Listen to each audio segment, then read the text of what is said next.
woman never belongs to you. It's just your turn. You lost your edge, she lost attraction for you. That's how it works. What'd you think she was gonna do? Tell you she cheated? Men cannot afford to get complacent in relationships. Get your fat ass off the couch, start lifting weights, and learn game. You're welcome. And now your man, Donovan Sharpe. What's up, guys? It's your man, Donovan Sharpe, and welcome to the 859th edition of TSR Live, your daily dose of toxic masculinity, misogyny, sexism, discrimination, hate speech, and small dick energy. It is Monday, June 6th of 2022. It is good to have you in today. As always, we are streaming live simultaneously to Facebook, Twitch, YouTube, DLive, Rumble, and of course in crystal clear high-resolution 4K to Sharpe Stream, which can be downloaded for free on Android or iOS. So however you're watching, wherever you're watching from, thank you for making the Sharpe Reality Live a part of your daily routine. Let me make a couple of quick announcements here. Do not forget to get on the waiting list for our relationship course, the new Power Couple Blueprint. Devin and I are currently working on a relationship course that is absolutely going to change the lives of both men and women. It's pretty obvious that our audience has requested something like this for quite some time. Because we have what appears to be the kind of relationship that most people want. No, our relationship certainly isn't perfect, but I'm extremely confident in saying that this is the best relationship I've ever seen or have been a part of. I don't know, Devin, you're sitting right here now. As far as I'm concerned, I mean, I'm the happiest I've ever been. Yeah, man, life's been pretty good, even though we've been sick and tired. Oh my all God, kinds Jesus of Christ, stuff. yeah, Sorry man. if I sound terrible. But yeah, like our relationship has been very, very smooth. I even after like the last seat, usually I'd be like, did I do everything okay? You know, like Right, did I piss you off? And no, but I was telling you that I didn't have that like moment like where I was like, oh, you know what? I haven't screwed up in a while, you know. So that's when I know things are going well. Is the lack of cringy. No more gray chair conversations. Yeah. No gray chair conversations. Yeah, no, I think we're in a pretty good place right now. Yeah, of course. And, to that end, we want to show other people how to get where we are. Again, living a great life is awesome, guys. It's a great life living by yourself, but having someone who works to earn and keep your trust each and every day, satisfies you sexually, adds real value to your life, and bends over backwards and sometimes forwards to make you happy makes life a lot better. And I think you guys would agree with that. I think most people would agree with that. So if you want to get on the waiting list to be notified about updates, coupons, and the crap load of bonuses that are going to be included, go to donovansharpe.com/blueprint. Again, that is donovansharpe.com/blueprint. Plug in your best email and you will be notified immediately. If you guys want to watch my premium content live for free, download the Sharpe Stream app. You can watch all my breakdowns of the Netflix dating show The Ultimatum on Tuesdays and Thursdays at 3 p.m. Eastern. And on Saturdays, you can watch me break down movies. This coming Saturday, I will be finishing Hitch, starring Will Smith and the lovely and talented Eva Mendes. That movie is full of RP truths and BP disaster. And I break it all down live in 4K exclusively on Sharpe Stream. So make sure you download that app. It is available for iOS and Android. Now, you said you've been working on the app. You said you updated it and everything? Everything's good with it? I've got some things in the works. I Okay. haven't published anything yet, but Okay. I've got, I'm working on two apps, actually. Oh, I'm working on... I did not know that. I'm working on possibly an app for TSR Academy. Oh, that's so right. that I remember you everyone telling me can about that, yeah. read the books and watch the videos on the go. Like I would need it to be more, instead of just going to the website, I want it to be more app friendly. Okay. And that way, so people's purchases are like, just at a click away on their phone. Okay. The Sharpe Stream app is going to be upgraded. Obviously, we have the live feed there, but it's not really friendly for surfing a lot of the other VOD content.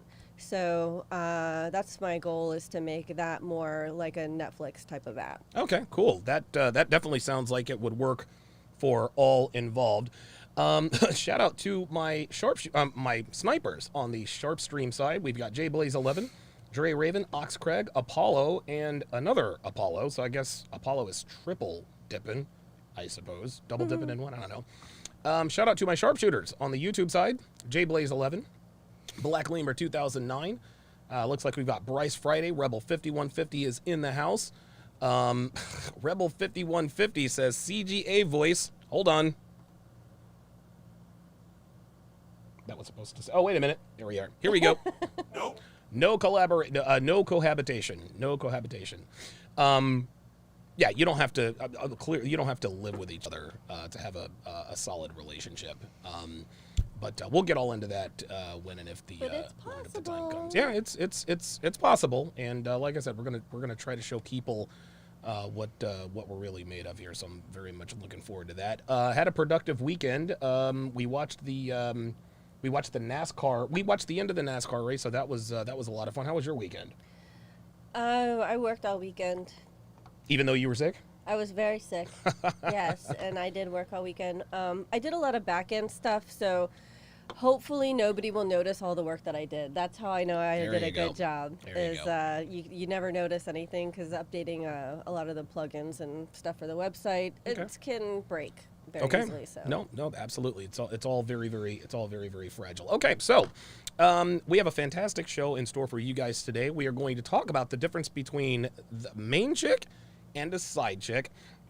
We're also going to answer some of your voicemails. We got a few great voicemails, including Trav from Tennessee, the black guy who wanted to know how to get rich. He called back. Oh, did he? 2-3 times, and he was none too pleased with my advice. And so we are going to listen to what he has to say. And we actually had a couple of ladies call in as well. So I'm looking forward to getting into that. So go ahead and put on your headphones, and we will go ahead and get this party started. So we're going to start our rapid fire. We're going to start our rapid fire stuff here. And so this first commercial, this is actually a commercial for Visible Wireless. I want you guys to take a look and listen. After talking and texting for years, we got married for the family plan. And then we really expanded our family for the wireless savings. It seemed like the responsible thing to do.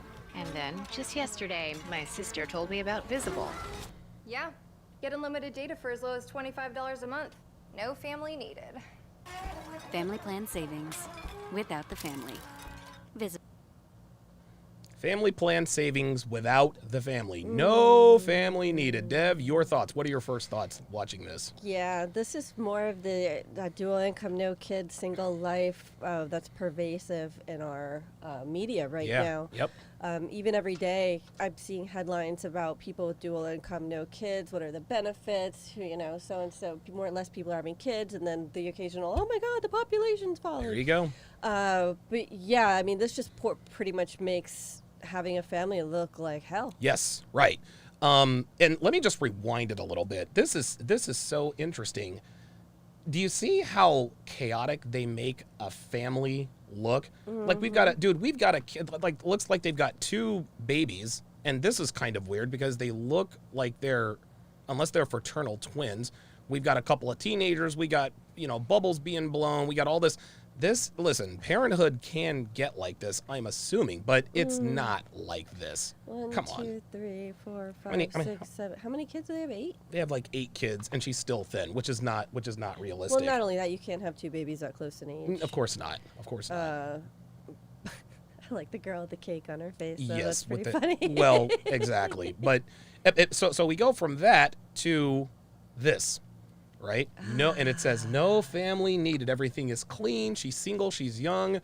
And by the way, young single women don't live in houses like that. No, they don't. It's either a rental. Like they can come on. Like she's. They always have like the Target lamp in the corner. Yeah, but there is no Target lamp in the corner. Like this is a very nice house. Her mortgage is probably at least 4 figures. This is not how it's going down. This again, Dev. This is how the media subliminally tells women, hey, you know what? Focus on your career. Families are for suckers. Families are for losers. If you have 1 kid, you're going to have 8 kids, and your life is going to be over. It's incredible. It really is. Yeah, but everybody read the fine print on this kind of stuff. Yes, please read the fine print because it does not end up like this. Let's move to our next story. 15 outdated social rules people still somehow have for women as shared by the women themselves. Oh. So you sent this to me. This was I actually, did? yes, you sent this to me. This came out on June the 3rd, which I think Okay. was, I think it was a Friday. I can't really do math. So let me read through a little bit of Math this. with these. Yeah, exactly. It's literally 2022, and yet, as a woman, sometimes it can feel like we're still living way in the past. There are still so many outdated, unnecessary, quote, social rules we're expected to follow, from how we look to how we act, and even what we do with our lives. Redditor, you Rubber Gloves 44 asked, what do you think is an outdated expression as a woman? A lot of very good, very important points were made. Here are 15 of the best responses. Number 1, that all women want a relationship or to get married. Oh boy. Wow. That is incredible. So not all women want to be in a relationship or get married, huh? An outdated expectation as a woman. All women want a relationship or to get married. At some point in their life, that would be true. Mm-hmm. Yes. Yes. Why is that outdated? Well, because they don't want women to commit to men, that's all. Oh. Yeah. Oh, you mean like a straight relationship? Yes. Oh, okay. Yeah, yeah. Traditional. Oh, Yeah, got it. Excuse yeah, me. Right, my bad. Yeah, God forbid we actually get married, have children, raise a family, have grandkids, celebrate stuff together, enjoy life. Number 2, that women... Stay with me. Number 2, that women are always competing with each other. This is funny. Women...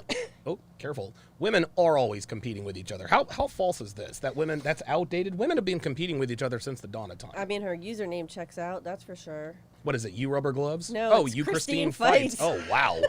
Ay. Okay. No, women are always competing with one another. I don't care if it's just my toddler goes to this preschool. Yeah, right. Exactly. Number 3, that we shouldn't care about men's looks when dating, only their hearts or wallets. Oh, now this one I agree with.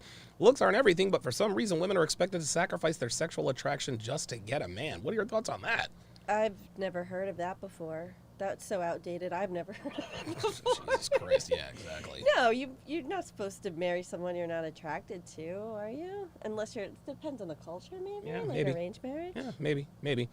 Number 4, that we should be devoted to shitty husbands and continuing to stay with them regardless of how we're treated. Who the hell said that? This is ridiculous. No, if you have a shitty husband, leave him. Come on, man. Get out of here. And shitty husband can obviously be very, very subjective. Very subjective. I Yeah, was gonna say. exactly. That we're always dressing for men. I see many people tell women that they should not dye or cut their hair, get tattoos, or dress a certain way because it's unappealing to men. No, it's unappealing to men of value who are looking for relationships. Listen, men are going to smash you all day long because when you cut and dye your hair and get tattoos, it shows us that you're hoes. Outside of that, it's recreational use only. Your thoughts, Deb? I agree. Okay, very good. Yeah, it's funny. Sorry, my trainer is saying ahead. how her daughter's a young adult, and she's doing all the tattoos and the hair and like all of this stuff. It's almost like she's trying to find herself. And she's like, you should have been doing that when you were like 2 years ago, when you were like 15, 16. Why are you doing this now? And I think that she realizes because the pandemic has stunted a lot of these kids. But, I think that if women are looking to find themselves and identify and be different by getting tattoos, piercings, cutting their hair, doing weird things, express yourself, but it's not really going to make you happy in the end. Nope, I agree. That we need to wear makeup to look presentable, especially in professional settings. A lot of people have the notion that it is lazy for a woman not to have makeup on. I wear makeup sometimes, and other times I don't. I just think it's an outdated expectation. Yes, women who don't wear makeup are lazy. Yes. What this is basically doing is this is telling women to act like men. Here's another one. Taking care of a husband like he is an overgrown toddler incapable of doing anything for himself. Who the hell is doing this stuff?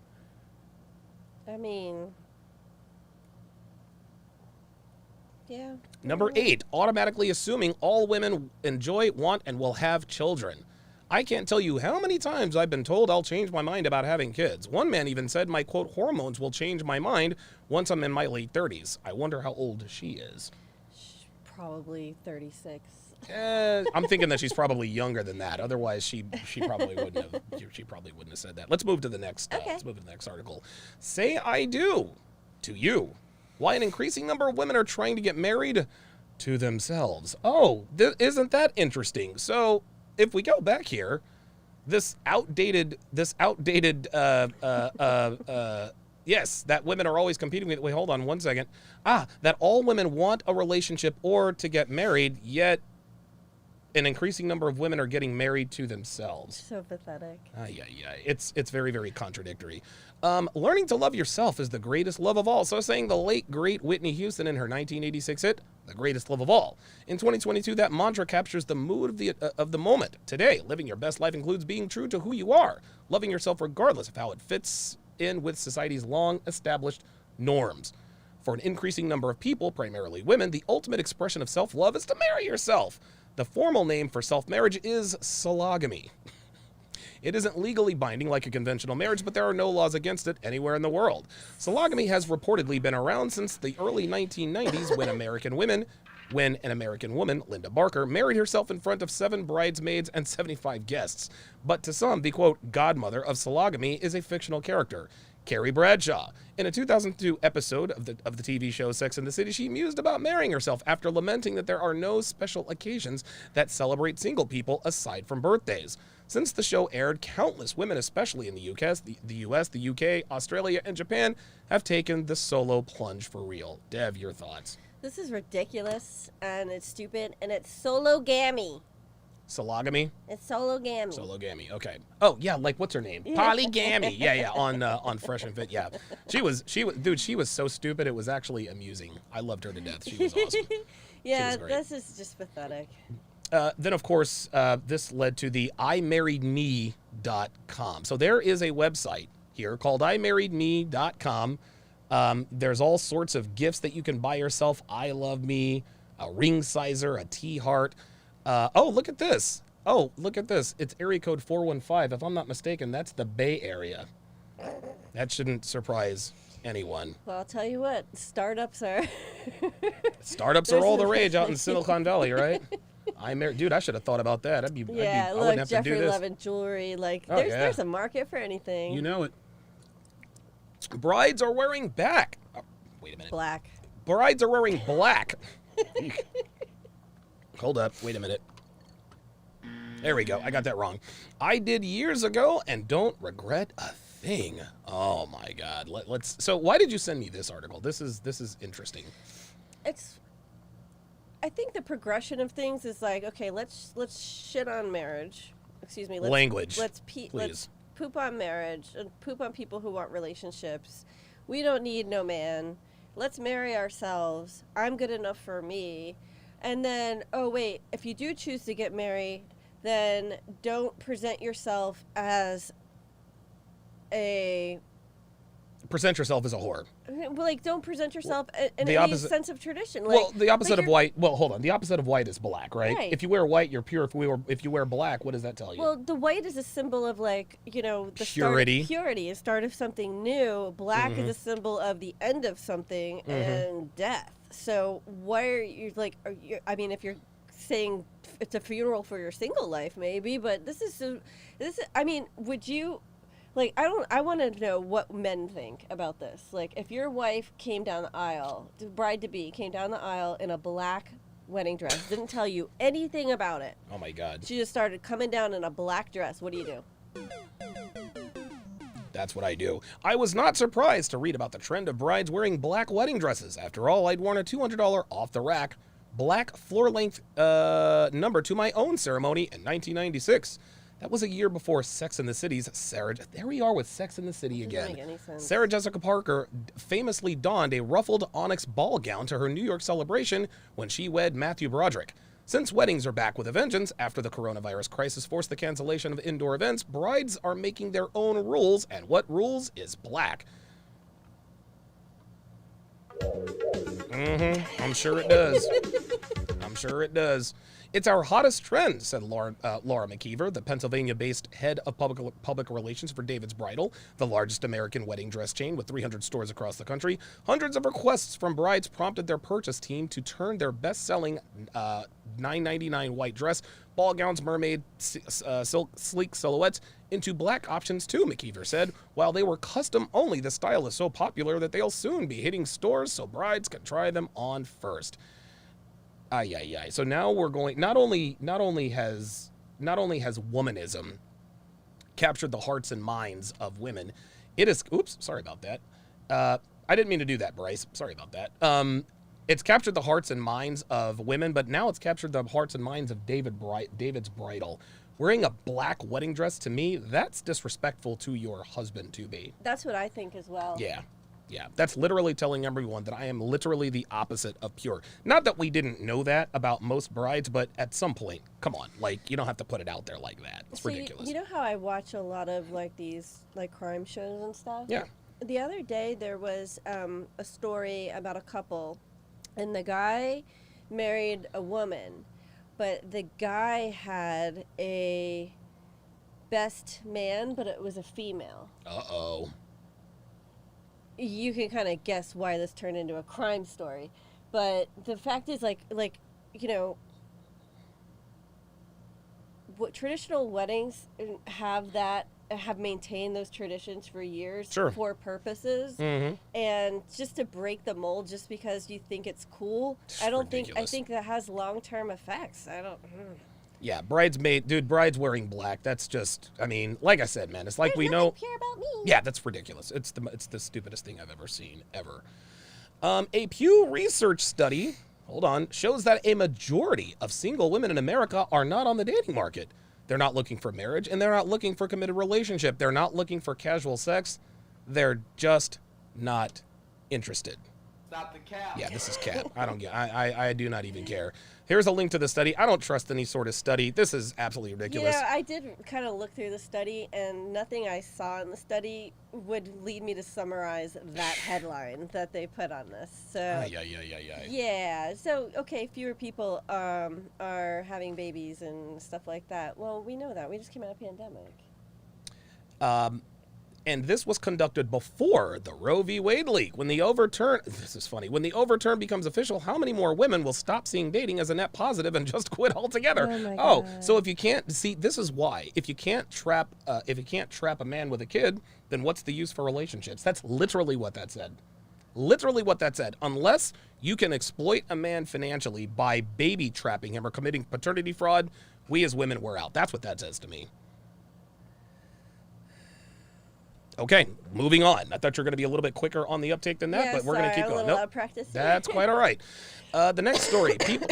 People are sharing the pettiest reasons they couldn't keep dating someone, and they range from reasonable to ridiculous. Oh, boy. Let's look at the first one. Only went on one date, but he named his cat Creamy, and the way he said it grossed me out. Guys, if that right there doesn't tell you that women have the ultimate... And see, women are not looking to... Women are so inundated with options that they're looking for any reason they can to disqualify you as a potential mate. That's right. He named his cat Creamy, and it grossed her out the way he said it. Right. That's ridiculous.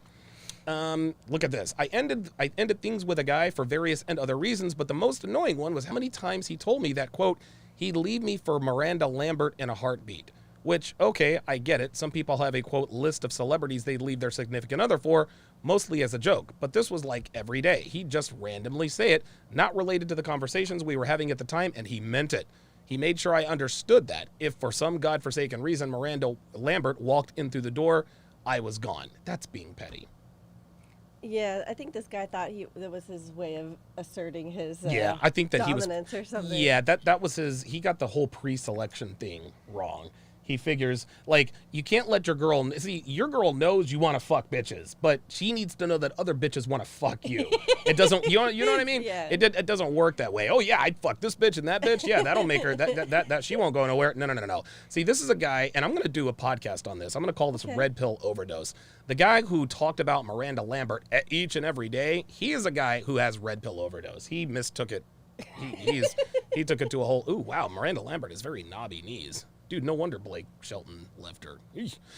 Number 3, I instantly noped out an otherwise fine blind date once because she ordered apple juice off menu at a fancy restaurant.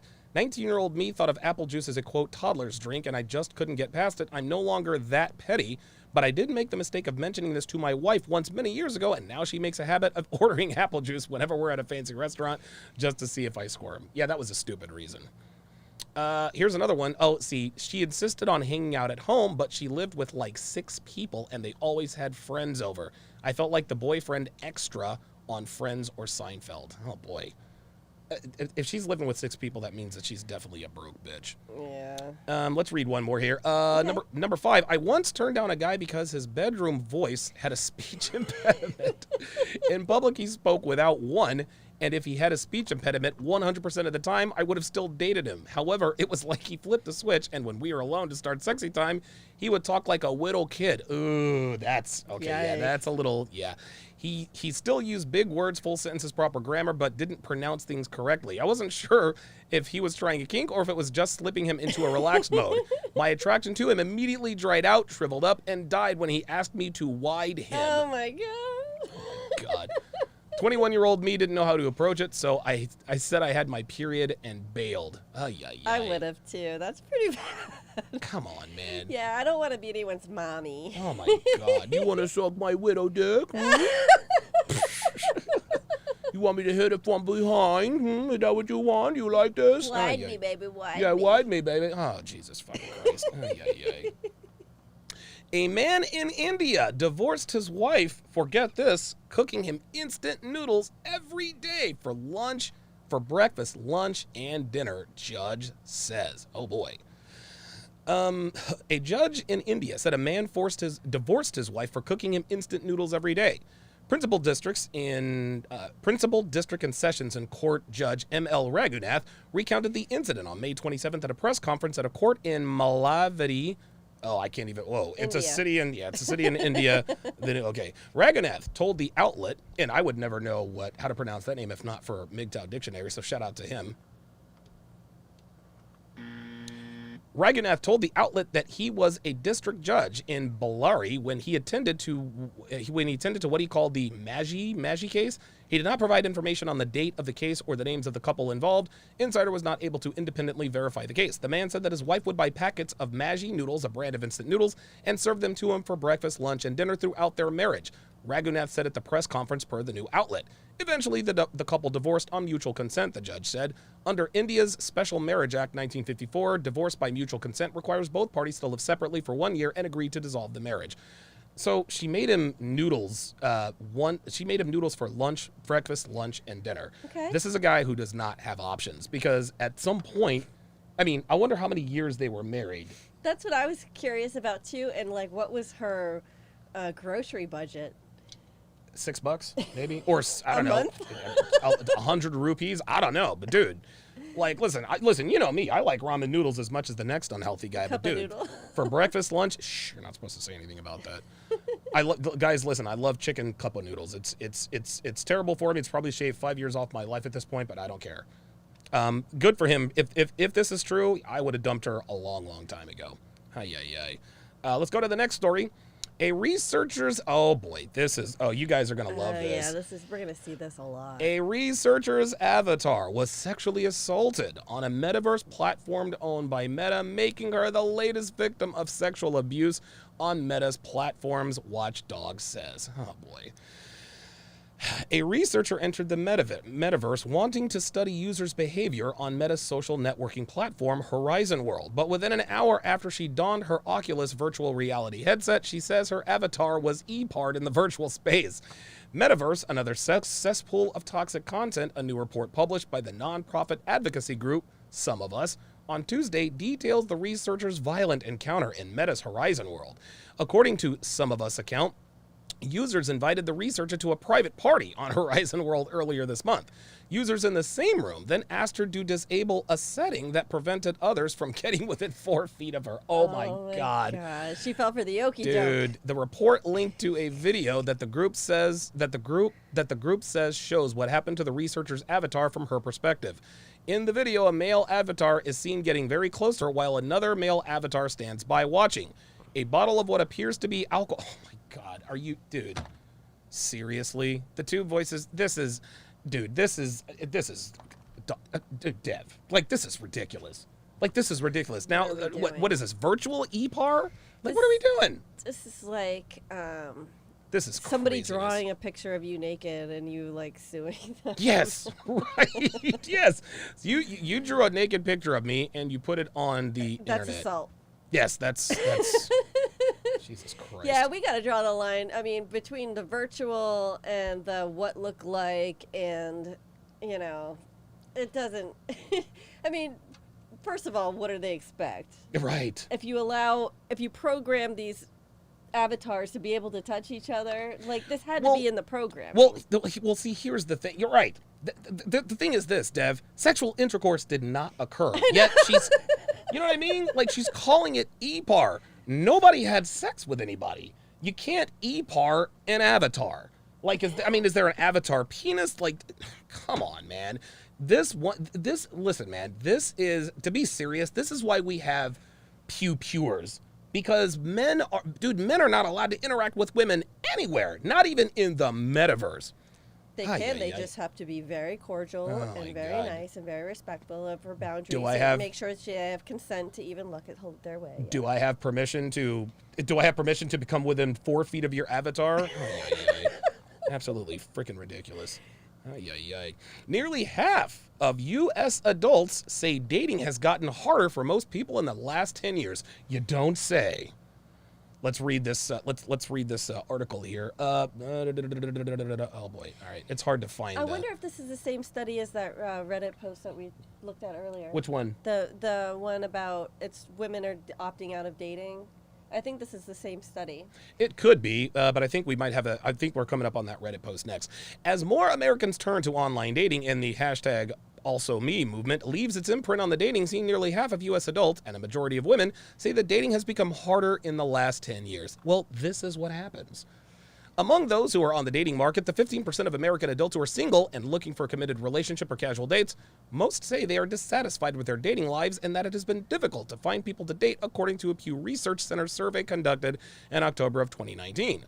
While single and looking men and women report equal levels of dissatisfaction with their dating lives, the same ease of finding people to date, women are more likely to say that they have had some particularly negative experiences.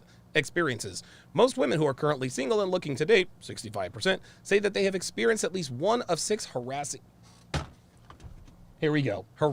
behaviors. This is unbelievable.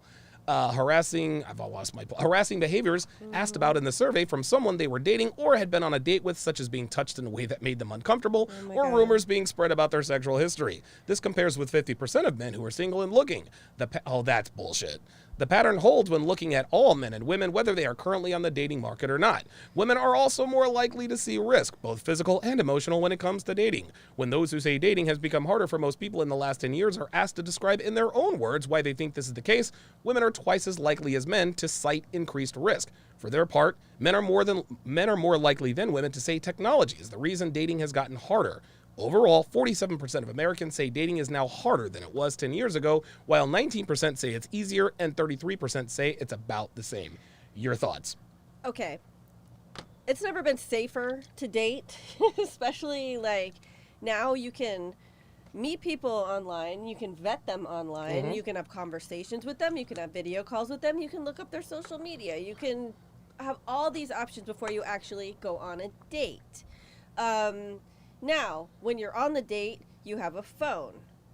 Your phone, you can call for help whenever you need, or you can just call an Uber and dip. So, for risk, I don't know exactly what they're risking. Well, all men. The men are risking, $150 out of pocket for not only that, girl to be, not only that, men are also risking a false EPAR charge. Yeah. Like, dude, like what are we doing? Like, women are all, oh my God, I'm afraid. Dude, nothing's happening to these women. Also, these people, it's been harder for people to date over the past 10 years. So 10 years ago, these same people, they're asking the same people if it was harder to date 10 years ago than it is today. And these people have been on the dating market for 10 years. That should tell you more about the people Well, than the it's- market. Well, not only that, Dev, but let's say they asked a 25-year-old woman.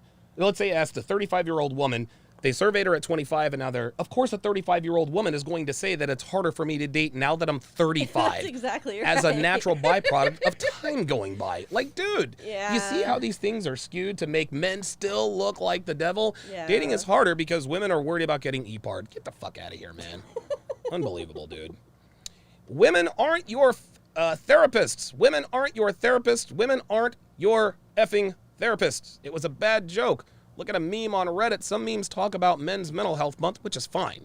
Comments are full of men sharing their depression and giving each other support. Honestly, very nice. And then, please, to any woman out there, I ask you one thing. Go talk to a man like me. Even though many of us look fine on the outside, on the inside we're broken. Even a compliment would do wonders. I personally have a very hard time living my life. Being ignored by women really doesn't help the situation at all. Whoops, there it is. Would have been surprised if it were there. Would I? It's not a comment about people in general talking to men in their lives. No, it's a call to arms for women, not female therapists, women. And I'm sorry I'm sounding dramatic, but I'm so effing done with this bleep. No, we cannot deal with your depression. Most of us aren't professionals. We are not trained to this is a Gen Z or a millennial, man. This is ridiculous. Not only that, the guy was saying, just be nice to each other. Like, hey, just be nice to people.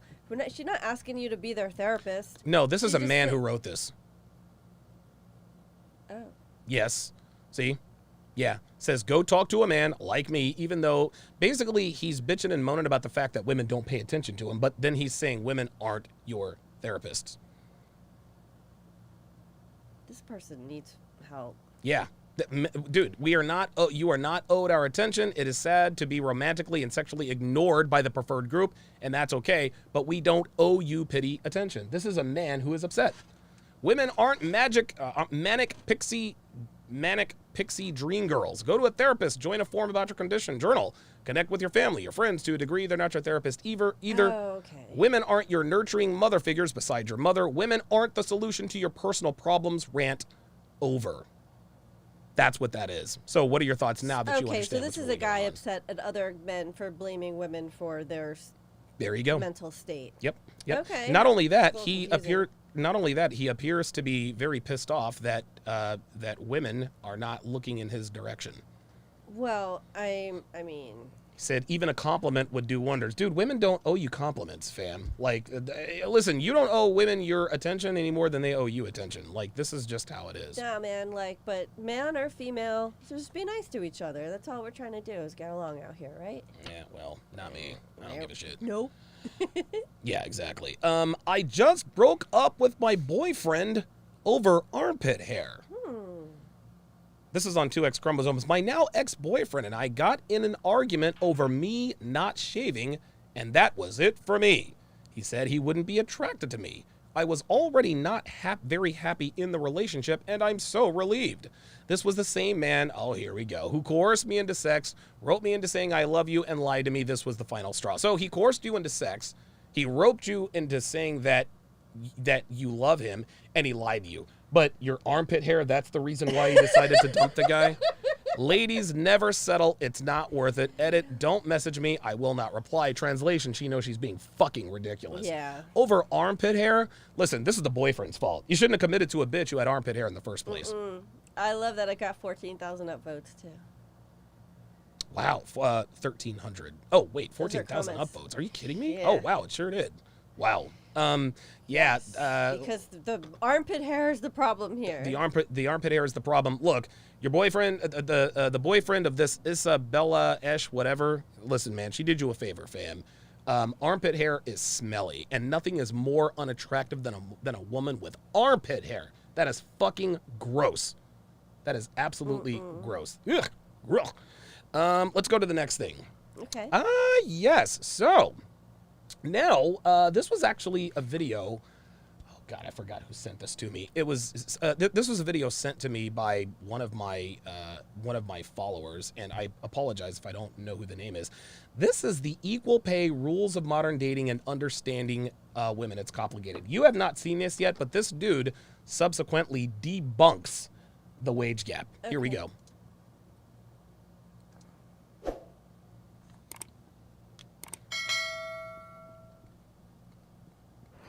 Who is the most famous actress you can think of? Actress? Drew Barrymore. Okay. If Drew Barrymore was in a movie with a male co-star that nobody had heard of, would it be fair to pay them the same salary? No. Why not? Because he's not, like, known of, and because he didn't, like, work to be famous like Gotcha, bitch. she did. Okay. Since Drew is the star of the movie, won't she bring more people to the theater than her co-star? Yes. Okay, that's called star power. How is that different than the gender pay gap? Uh-oh. That's a loaded one. Did you hear what she said? That's a loaded one. Yeah. When somebody says, that's a loaded question, translation, what you just asked me makes way too much sense, and I don't have an argument. Like, for women or for, like... Here we go. The WNBA complains about not being paid the same to the NBA, and they don't generate as much revenue. So, I mean, isn't that kind of like the same thing? No, it's exactly the same thing. If Drew Barrymore's co-star is not the main reason that they are there at the movies, then it should stand to reason that the co-star doesn't make as much. This is how it works. Well, does the director make as much as the gaff? Don't do that. We don't want to get too far in the weeds. We're just talking about. You're right, but we don't want to get too far in the weeds. This is Drew Barrymore versus unknown star. Jay Blaze 11 says, "Was this 15 years ago?" Yeah, right. I feel like the WNBA isn't promoted as much as the NBA because they are women. No, the WNBA isn't promoted as much because nobody watches. Right, but I mean, wouldn't a male co-star that no one's ever heard of not be promoted as much and not be able to? I guess. So is that comparable? Maybe, sure. I mean, so then wouldn't it have more to do with Look at her face. Look, she knows she's got. Yeah. She knows she's got. Performance than discrimination? I don't know. You're like hitting me. I wasn't ready. Dude, again, did you hear what he just asked her? She's like, I wasn't ready. These are reasonable, rational questions. Mm-hmm. She knows he's just proved the point. That's why she's like, oh my God, blah, blah, blah, blah, blah. I don't know. You're right about that one, but I just feel like if they both doing the same job, thing, they deserve the same should. pay. It doesn't matter. Okay, but at the same time, then why would someone want to star in their movie? I mean, this is great. What would be the benefit of having a celebrity in your movie if they weren't gonna? I love these girls. These girls are funny because you can see the gears turning. Bring more people to the theater. I mean, right. That makes sense, but I mean, they're both doing the same job, but don't they have different value to the project? Yeah, but I feel like you're right. So shouldn't their pay, reflect the value that they're bringing to the movie? Yeah, I agree with that. I feel like it depends on what part you play. Okay. Yeah. Doesn't that completely disprove the gender pay gap right there? Yeah. They're like, yeah, it kind of does. You have two actors who are basically both starring and doing the. So you can look at this bitch's face already. You can look at this bitch's. She looks very agreeable. Yeah, she looks totally agreeable. They've all got nose rings. She's got a ring in each nostril. Her friend's got the bull ring. The other one, I don't know what the hell's going on, but she looks like she's gonna try to outsmart you. Same job, but they have different value because one is a celebrity and the other one's an unknown. And you're saying with the basketball? Well, what I'm saying is when it comes to basketball, right? Yeah. A lot of women say that the WNBA should be paid the same as the NBA, but they don't. But they should. They don't generate the same revenue. So isn't that kind of like the same analogy as the celebrity getting paid more than the no-name actor? In some respect, but yeah, that's affirmative, sweetheart.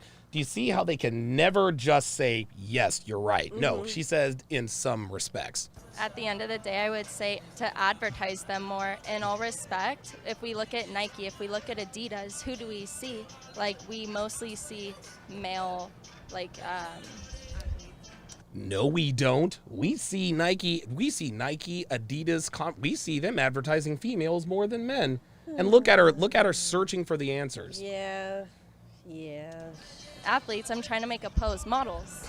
But even if you advertise something more, does that necessarily mean that you're going to have more success? I mean, there's tons of businesses that fail. But there's a ton that make it, and it's by advertising. Acting, it requires you to act, put a little bit more work into it. Okay. What is happening here? Wow. Whoa. Whoa. Wow. So how much do you think that hairdo is? Dollar or pound? Pound, 7. Yeah, that's a $7 hairdo. So she's got a $7 hairdo, right? She's got the little ringlets because that's what's in. I've even got a few of those. Actually, got a couple of them in Vegas where they are. Some puka shells. Yeah.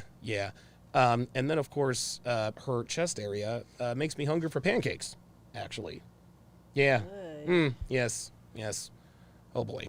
Actually read a script, right? Read a script, do all these things that NBA players don't have to really do. They just practice and so you can't compare. They just practice. Oh. And what? Memorize plays? Watch film? If you're absolutely right. If it was so easy, then everybody would do it. Of course. I remember I got into an argument with a girl I worked with when I was living in Vegas. She's like, I don't know why I think Ben Roethlisberger had just signed a big deal. I don't know why they pay him so much just to throw a football.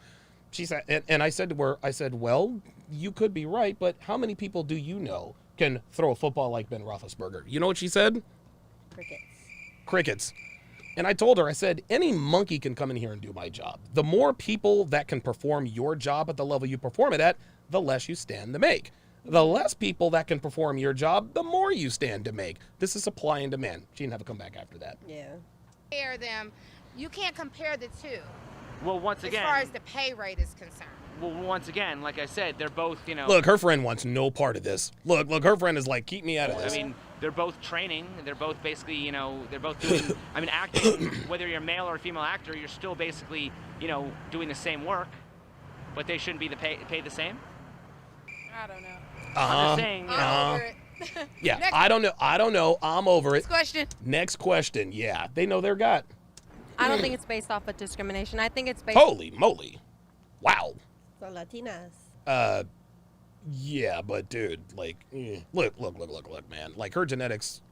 All right, whatever. Based off of how long you've been at your job, how well you are with your technique, and how good you are at what you do. I think that's what matters.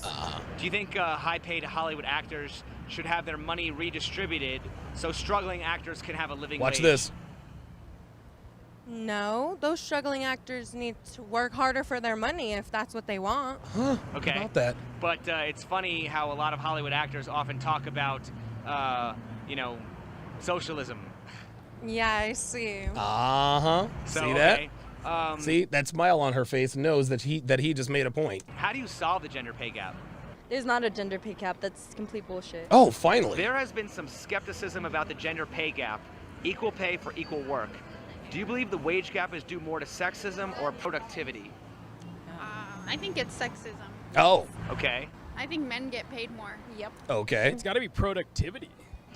Can you show This is my guy right here. me a job where the pay scale for men and women is different? Watch. Porn? I knew he was going to say that. He's at porn. Okay.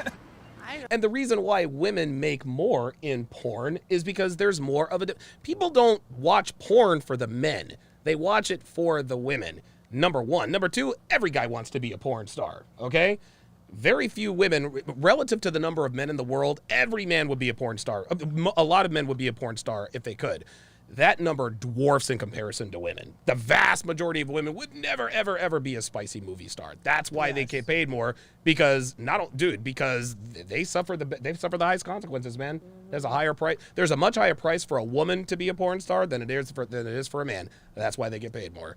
I don't know. Actors and actresses. Oh, Yeah. Actors and actresses. They'll be in the same movie. Yep. Doing the same amount of work. Yeah.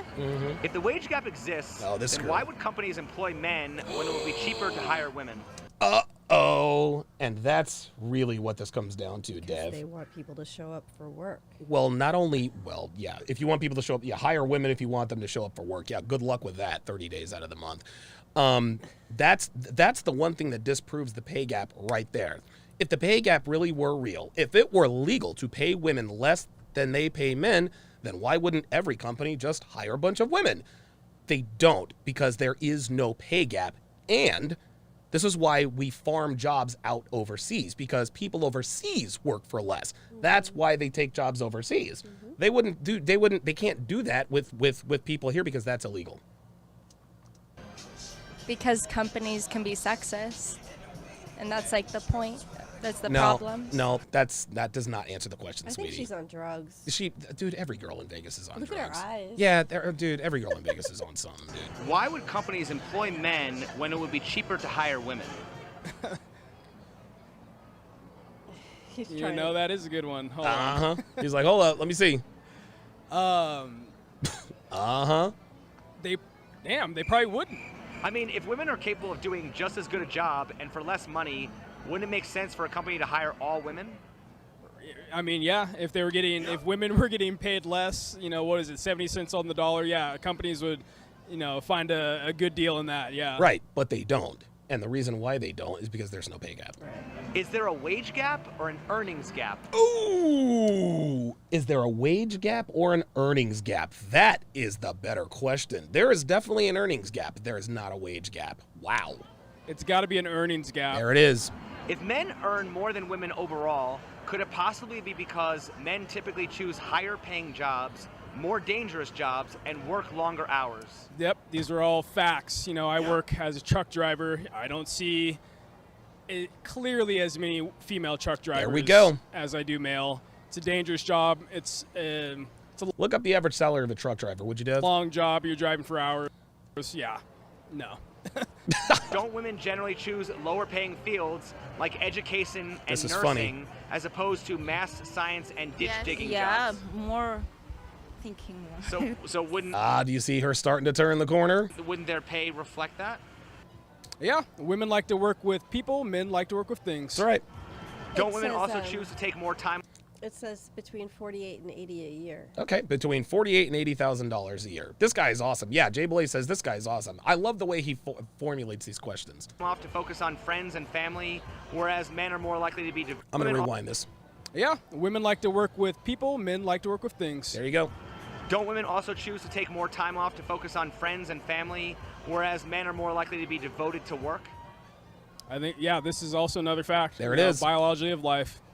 Women have to bury a child and they have to take maternity leave. So that's a very big coming at issue you. for most CEOs in the company because they can't really have that liability for Anybody who fucks with her is probably going to be messing with the cousin of a blood or a crib, just saying. Yeah, an employee better to check take your wallet. Yeah, real talk. Like, dude, like this bitch looks like she'll cut you if you fuck with her. I wouldn't fuck with her. for such a long time. And that's one of the biggest concerns for women being paid so low is because of their it all has to do with But isn't that biology? And yes, it has to do with biology. That's why we're but upset. why should an employer be responsible? Well, don't be mad at us. Don't be mad at the employer. Be mad at the creator, bitch. For a woman's choice to have a kid. They're not responsible, but it's just the basic ethics. They're not responsible, but it's basic ethics. So okay, so now she wants to be quote unquote treated fairly. Your thoughts? Women are the caregivers in the family. Yes. So whether it's funny because a lot of employers don't want to hire, or if they do hire young women, they get married, they have babies, they end up going somewhere else or taking time off of work. But the same thing also happens as women get older in the workplace, even when they're past childbearing age, because they are going to be expected to take care of their parents, Yep. their older siblings, Yep. their as they age. So yeah, is there a page gap? No, there is an earnings gap. I would totally agree with that. And that's the way that it really should be because we should be taking care of one another. I agree. Jay Blaze 11 $2 super chat says, hey, could Casablanca be an option for an RP movie? I don't think so, but I'll take a look. I've seen it twice. But I'll check it again. Kamatsu Umi says, when promoting a single life, mainly towards females, create this delusion of independent bad bee mindset, then cry about why they can't get a man. Yep. Very, very well said. It actually is illegal to discriminate pay based on gender. Why aren't more women filing class action lawsuits against companies that don't pay them equally? Oh, this is I funny. would say it's a lot easier to get another job. I mean, I'd love to say, like, yeah, we're going to fight for it, and we do, but to the extent of a lawsuit, I mean, get a new job. Oh, I gotcha. So if it was really that much of a problem, why not fight it, right? If women really were earning less, why aren't there lawsuits all over the place all the time? Don't people sue for discrimination all the time? There it is. Also, I feel like it's a lot harder for anybody to then go sue their job due to something that happened, knowing that they're going to go through all the legal fees. They have the possibility of not. Oh, so once again, women want all the benefits without any of the cost. The system is keeping Yep, us oppressed. the system is keeping us oppressed. Yep, they want the discrimination without having to face the discrimination lawsuit. Or you could unionize. Yeah, good luck with that. In that case, although they very much would have been discriminated against, there's not a high chance that they could win it. And if they do... And why is there not a high chance they could win it, sweetheart? It's because there is no discrimination. Come on. You get a payout, pays out through the staff, like things like that. But even a class action lawsuit, I mean, if it was happening as frequently as you hear about it. Yeah, Rebel 5150 says she gave up that mic quick. Did you see her? She said, here, you take it. I'm looking stupid. You would think that companies would be sued all the time. You would think, but I also don't think a lot of people are going to go through their time to sue a company knowing that it might be more repercussions to them in the end due to money and legal fees. That makes no sense. And all of that. She's just running her mouth. Yep. I also just think Look, the girl in the middle, she doesn't want any part of this conversation it's anymore. not talked about enough in the workplace. Like there's a large stigma around discussing your pay with your coworkers, because what if you do make more than them? And Always then an excuse. See, all these excuses. Oh, pay gap, pay gap, pay gap. But then when the dude says, well, why aren't there more lawsuits? Now all of a sudden it's excuses as to why there aren't lawsuits being well, filed. you're not supposed to talk about how much money you make. Bitch, please. Hey, like, why are you getting paid more than me? It's something that you don't generally talk about with your coworkers. Like, oh, by the way, I make this much a year, you know? I make this much per paycheck. It's not something that comes up in workplace conversation. Can you tell me any jobs where the pay scale for men and women is different? Not off the top of my head without. Oh, I can. Oh, look at this. Not up the top of my head without. Yeah, so if it were so prevalent, then why can't you think of it off the top of your head? Apparently, Miss Independent can. Actors, I mean, broad amount of payment, but men are higher paid actors. Why are... No, that is incorrect. You are paid on your ability to act. Julia Roberts is going to command much more, a much higher salary than a random Tom Smith. Those are the facts. Yeah. I mean, there's a draw. It's part Yes. it's called marketing. Yes, exactly. Why are some industries dominated by men and others by women? Oh. Dang, you know, Look at your essay in the I back. don't know. Oh, yeah, you see him peeping. Yeah, he's peeping it out. Why are there What's that? Is that? He's got like a Pepsi in his more hand? female than male strippers and Got a Dos prostitutes? Shh, wait, hold up, wait. What'd you say? What'd you say? Dos Equis. Oh, What does that God. say about... Dos Equis? You said Dos Equis? Yeah, whatever it is. You said Dos Equis. No, it's Dos Equis. Dos Equis. By the way, fun fact, George Bruno was actually considered to be the most interesting man in the world. He finished third. Wow. Yes, he did. True story. True story. Dang, you know, Not off the top of my head without like. I can. Actors, I mean, broad amount of payment, but men are higher paid actors. And you Why know are this. some industries dominated by men and others by women? Uh-oh, here we go. oh. Dang, you know, I don't know. Why are there more female than male strippers and prostitutes? And what does that say about society? The reason why there are more female strippers and prostitutes is because sex workers work for men. Women don't have to go out and buy sausage. Sausage gets thrown at them all the time. Men do not get sex as easily as women. That's why there are more women sex workers than men sex workers. Your thoughts? Exactly. That doesn't need much explanation. Okay, didn't think so. That sex sells, and This is my guy. you know. Yo, the look at the female essay body in is the more back. He's pleasurable to cracking look up. at, I guess. Would it be possible to sell sex if men did not sexually objectify women? No. So I'm not complaining. Oops. Uh-oh. If I didn't Uh-oh. get objectified, I wouldn't get paid. Real talk. That's how people view women. Okay. Why don't men complain about female strippers and prostitutes earning more than male ones? That's a good question. See that? How much of our economy is driven by men buying things to please and impress women? Yes. Oh, that's man. It's got to be close to 100%, if not, you know, in the high 90s. You know. The answer is yes. Would you agree that most consumer spending is geared towards women? Yes. Yeah, I think the statistics are right. I think 86% of consumer base is women.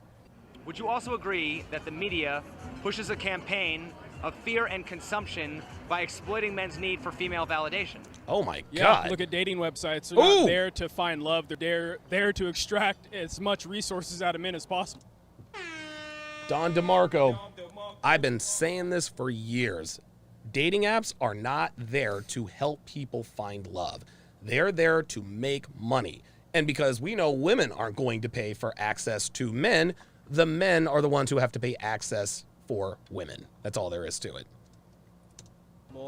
So why is there so much talk about the exploitation of women, but we never talk about this exploitation of men? It's like the society growing up thing, like, you know, toughen up, young man, or, you know, men don't cry or something like that. It's expected of men to front the bill. Finally, why is there so much talk about a gender pay gap, but not a gender spend gap? Ooh! Oh my God. Wow. Wow.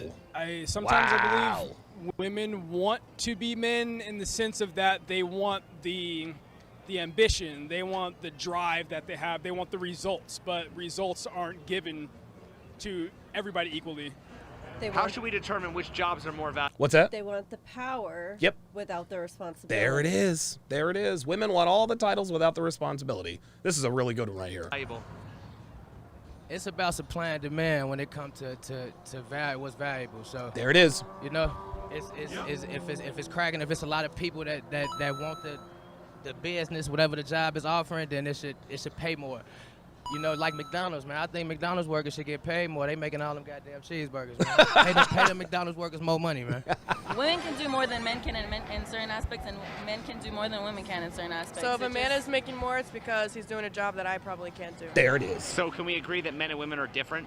Yes. There you go. Just like that. Just like that. What does it mean when somebody says that's a man's job? I think in society, it's meant to mean that it's like a more macho or... Macho. This is the kind of girl that you want to smack in high school. Yeah, look how smug and condescending she is. Like, she just has all the answers, doesn't she? like laborious job. Please vote for me. School treasurer. Society-wise. Okay, what's a woman's job? Ooh. A woman's job is anything she wants to be. Ooh. I mean... He set her up. What's a woman's job? It's anything she wants to be. Okay. Well, wouldn't a man's job also be anything he wants it to be then? Ooh. In the same respect, yeah. Oh, so it's yes for a woman, but in a man, it's the same respect. Uh-huh. Hard work, labor. Real talk. Out and open. What's a woman's job? Cook, clean, and make sure the house is good. Real talk. Women want to do those jobs today? They should. But do they want to? Probably not. No, so sir. Why are men still expected to be what women want if women are no longer encouraged to be what men want? It's the world we live in. Woo! Isn't that a world of double standards? It is. Yeah, doesn't. Yeah. Mechanics. Oh my God. Getting your hands dirty. I'm just gonna leave that. I'm just gonna leave that there. Moving labor, driving trucks. She's talking about a man's job. The list could go on and on. Why are women more concerned with the ratio of male to female CEOs as opposed to the ratio of lower paid, dangerous, dirty jobs done mostly by men? I think because women who want to start their own business or want to be their own CEO are frowned upon because it's looked at that's a man's job, not a woman's job. I'll tell you what. Let's just say I want to go get a job as a landscaper. Okay. It would be a lot harder for me to find a job as a landscaper than you. Why? Because I'll walk up and be like, yeah, I need a job. Oh, can you pick up this 50-pound bag of dirt? No. You know? Yeah, with help. Well, you can't do this job. You know Landscaping is hard work, man. Yeah, so it's kind of like, it's also like, okay, wait, I see this person might be capable of doing this, but not as fast, not as effective. There you go. Not as good, doesn't have the same experience, and is probably going to complain a lot more than a man. You said it, I didn't. Oops. Let's continue. You know, it's on the tip of my brain. It's like they don't. He drops, dude, the host drops the mic on the last one. This is just, the way he does this is absolute brilliance. They don't even acknowledge that as something that makes the world go round. We're in Las Vegas. Men built all of these sky. Black lemur, be nice. skyscrapers, roads, there's probably some women in there, but yeah, they're just invisible to that. That's right. Yeah, you're standing in front of the Eiffel Tower. That was built by a man, probably. But Would you rather have a high Listen to this. This is where he drops the mic. What? Just listen to Eiffel this. Tower? That was built by a man, probably. Would you rather have a high-profile job for no pay or clean sewers for $100,000 a year? I struggle with the smell of poo. Oh, well. So I think a high-profile job with no pay, because when There you you think go. about it, it would come with incentives. You pay your mortgage there. Oh. I guess there's pros to both of them, but to give you a flat-out answer, I would prefer to have the high-profile job without pay, because if I was high-profile, I'd market myself to be got an answer for sponsored by some company. The point is that she wouldn't work in the sewer. So he asked one. So he asked Afraid of one. hard work? He asked. He asked two women. Well, I don't like the smell of poo, bitch. Nobody likes the smell of poo. She's acting like there are people out there who actually. Well, yeah, I like the smell of poo. Sign me up. No, he's nobody a likes garbage the. man. He loves the smell Yeah, of rotting garbage. Dude, nobody likes the smell of shit. She's acting like this. Well, me personally, I can't speak for everyone else, but I have trouble with the smell of poo. Oh my God. Get the fuck out of here. And just keep working at it. So he's asked 5 women this, and so far all 5 have said they'd rather take the high-profile job for no money. And get money, get paid, do more with that platform I have. I'm cleaning sewers for $100K, man. Ain't no shame in my game. Damn right. I'm cleaning sewers. There it There's is. no question about it. Why? More money. Clean the sewers. I'm just going in my head. No, I'm going to clean the sewers for $100,000 a year. Or clean sewers for $100,000 a year? I'd rather to first one. Okay, so wouldn't that explain why you're paid less? Yeah. Oh, that's it. That's it. That's it. That's it, man. That's it. He got him. Let's watch that one more time. Okay, so wouldn't that explain why you're paid less? Yes. Yeah. Because you don't want to do. Because I really don't want to do that. No, of course You don't not. want to do the dangerous, dirty jobs. No, so of course could not. that possibly be why so many women earn less money than men? Yep. So is that based on discrimination or based on choice? Oh my. Jesus Christ. The bitch on the left. Look, watch. The bitch on the left, she can't believe it. Her whole world has been turned upside down. Watch. So is that based on discrimination or Just based watch her on the choice? left. And choices. She didn't say. Look, she doesn't say anything throughout this. Just watch. No, clean the sewers. I'm just going in my head. No, I'm going to clean the sewers Watch, for watch, watch, watch, watch, watch. $100,000 a year. Or clean sewers for $100,000 a year. I'd rather to first one. Okay, so so would you wouldn't rather that work for nothing? The point is that's why the earnings gap exists, because women simply aren't willing to do the jobs that men are willing to do. That's it. He absolutely, yes, Jordan Price on the YouTube side says, oh, that was an absolute diabolical setup, but this is how you have, you notice he didn't make any, he made very few statements. All he did was ask questions. He asked questions. Yep. And he sideswiped all these bitches. explain Now watch. why Watch the girl on the left. She didn't say a damn thing. Watch. you're paid less? Yeah. Yep, look at her. Look at You her. don't want to do. Because I really don't want to do that. You don't Look want at to her. do the Look, dangerous, look, dirty look, look, jobs. look. Look at her. She's like, oh my God. I've been living a lie. So could that possibly Look. be why so many women earn less money than men? Yep. So is that based on discrimination Look. or based on choice? And choices. There it is. There it is. You see that? Oops. Sorry about that. So, what were your thoughts on the video? I have always agreed with that argument. Yeah. That there's a reason why men and women make different salaries. Right. Not necessarily the type of jobs, but also the length of experience, and also the willingness to go above and beyond. So, for example, let's just give an example. A mother works full time. Okay. She takes her kids to school or sends them on the bus. She leaves. She goes to work, but she has to leave at a certain time in order to either get her kids off the bus or whatever it is. Mm-hmm. And so, when that clock strikes exactly then, she knows she can leave. She's out of there. Right. And like a lot of like people who want to say, oh, I have like this client that needs this, and this. Well, the lady is the mother is going to be out of there, but the person who doesn't have those responsibilities is going to be like, I'll step up, I'll take care of this, and go the extra mile to generate more business, to be more resourceful. Yeah. And a lot of times, like in modern day offices and stuff like that, there's like this competition to be, competition to work the most for the least pay in some respects. Yeah. But what it really comes down to is that, women are very good in certain jobs and they're very good in certain roles, but to say that they are not getting paid as much, I think it makes women look bad. Yep, it does. It does. That dude was absolutely savage. I think that's probably the best interview I've ever seen in terms of absolutely just flambeing this wage gap myth. It's just that was incredible. Yeah, there's so many reasons why women don't get paid as much as men, and a lot of that has to do with it's choice. Yeah, it's choice. That's all there is. Just not asking. Right, got it.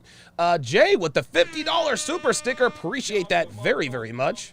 There was also James Buchanan with a 99-cent super sticker. Ben Barrera with a $2 super chat. I think we might have had one more. Here we are. Desmond Montgomery, who's been a member for 4 months, says, I eat beef. Do you cook it in the microwave or boil it? I don't like them boiled. Yeah, exactly. I most certainly would not have messed with that as well. So now we are going to move to a more serious topic. We are going to talk about the difference between a main chick and a side chick. And I'll give you guys sort of a breakdown on this. So I've sold cars on many occasions. I've sold new cars, used cars, luxury cars, everything in between. I've sold Hondas, Dodges, Toyotas, Audis, Chevys, Fords, you name them, I've sold them all. A common conflict that occurs specifically with male car buyers is the inner struggle between what they want versus what they need. As men, we want fast, beautiful cars. Okay, we want that sleek aerodynamic style that all sports cars have, right? We want that engine that's going to roar when we hit the gas pedal. We want the car that goes 0 to 60 in less than 4 seconds. You get the idea. But what a man wants in a car isn't always necessarily what he needs. What most men need out of a car is a low car payment, low insurance, reliability, safety, great fuel mileage, and a great warranty. Let's take a look at a couple of car models that I used to sell. The Dodge Viper and the Dodge Stratus. And I think you guys have heard some of these stories, this story before, but stay with me. The Dodge Viper is clearly the more aesthetically pleasing car. It's faster, the engine is superior, and obviously it's a chick magnet. At least it was at the time. But the car payment is going to be extremely high. The insurance is going to be expensive. A lot of time it's more than the car payment.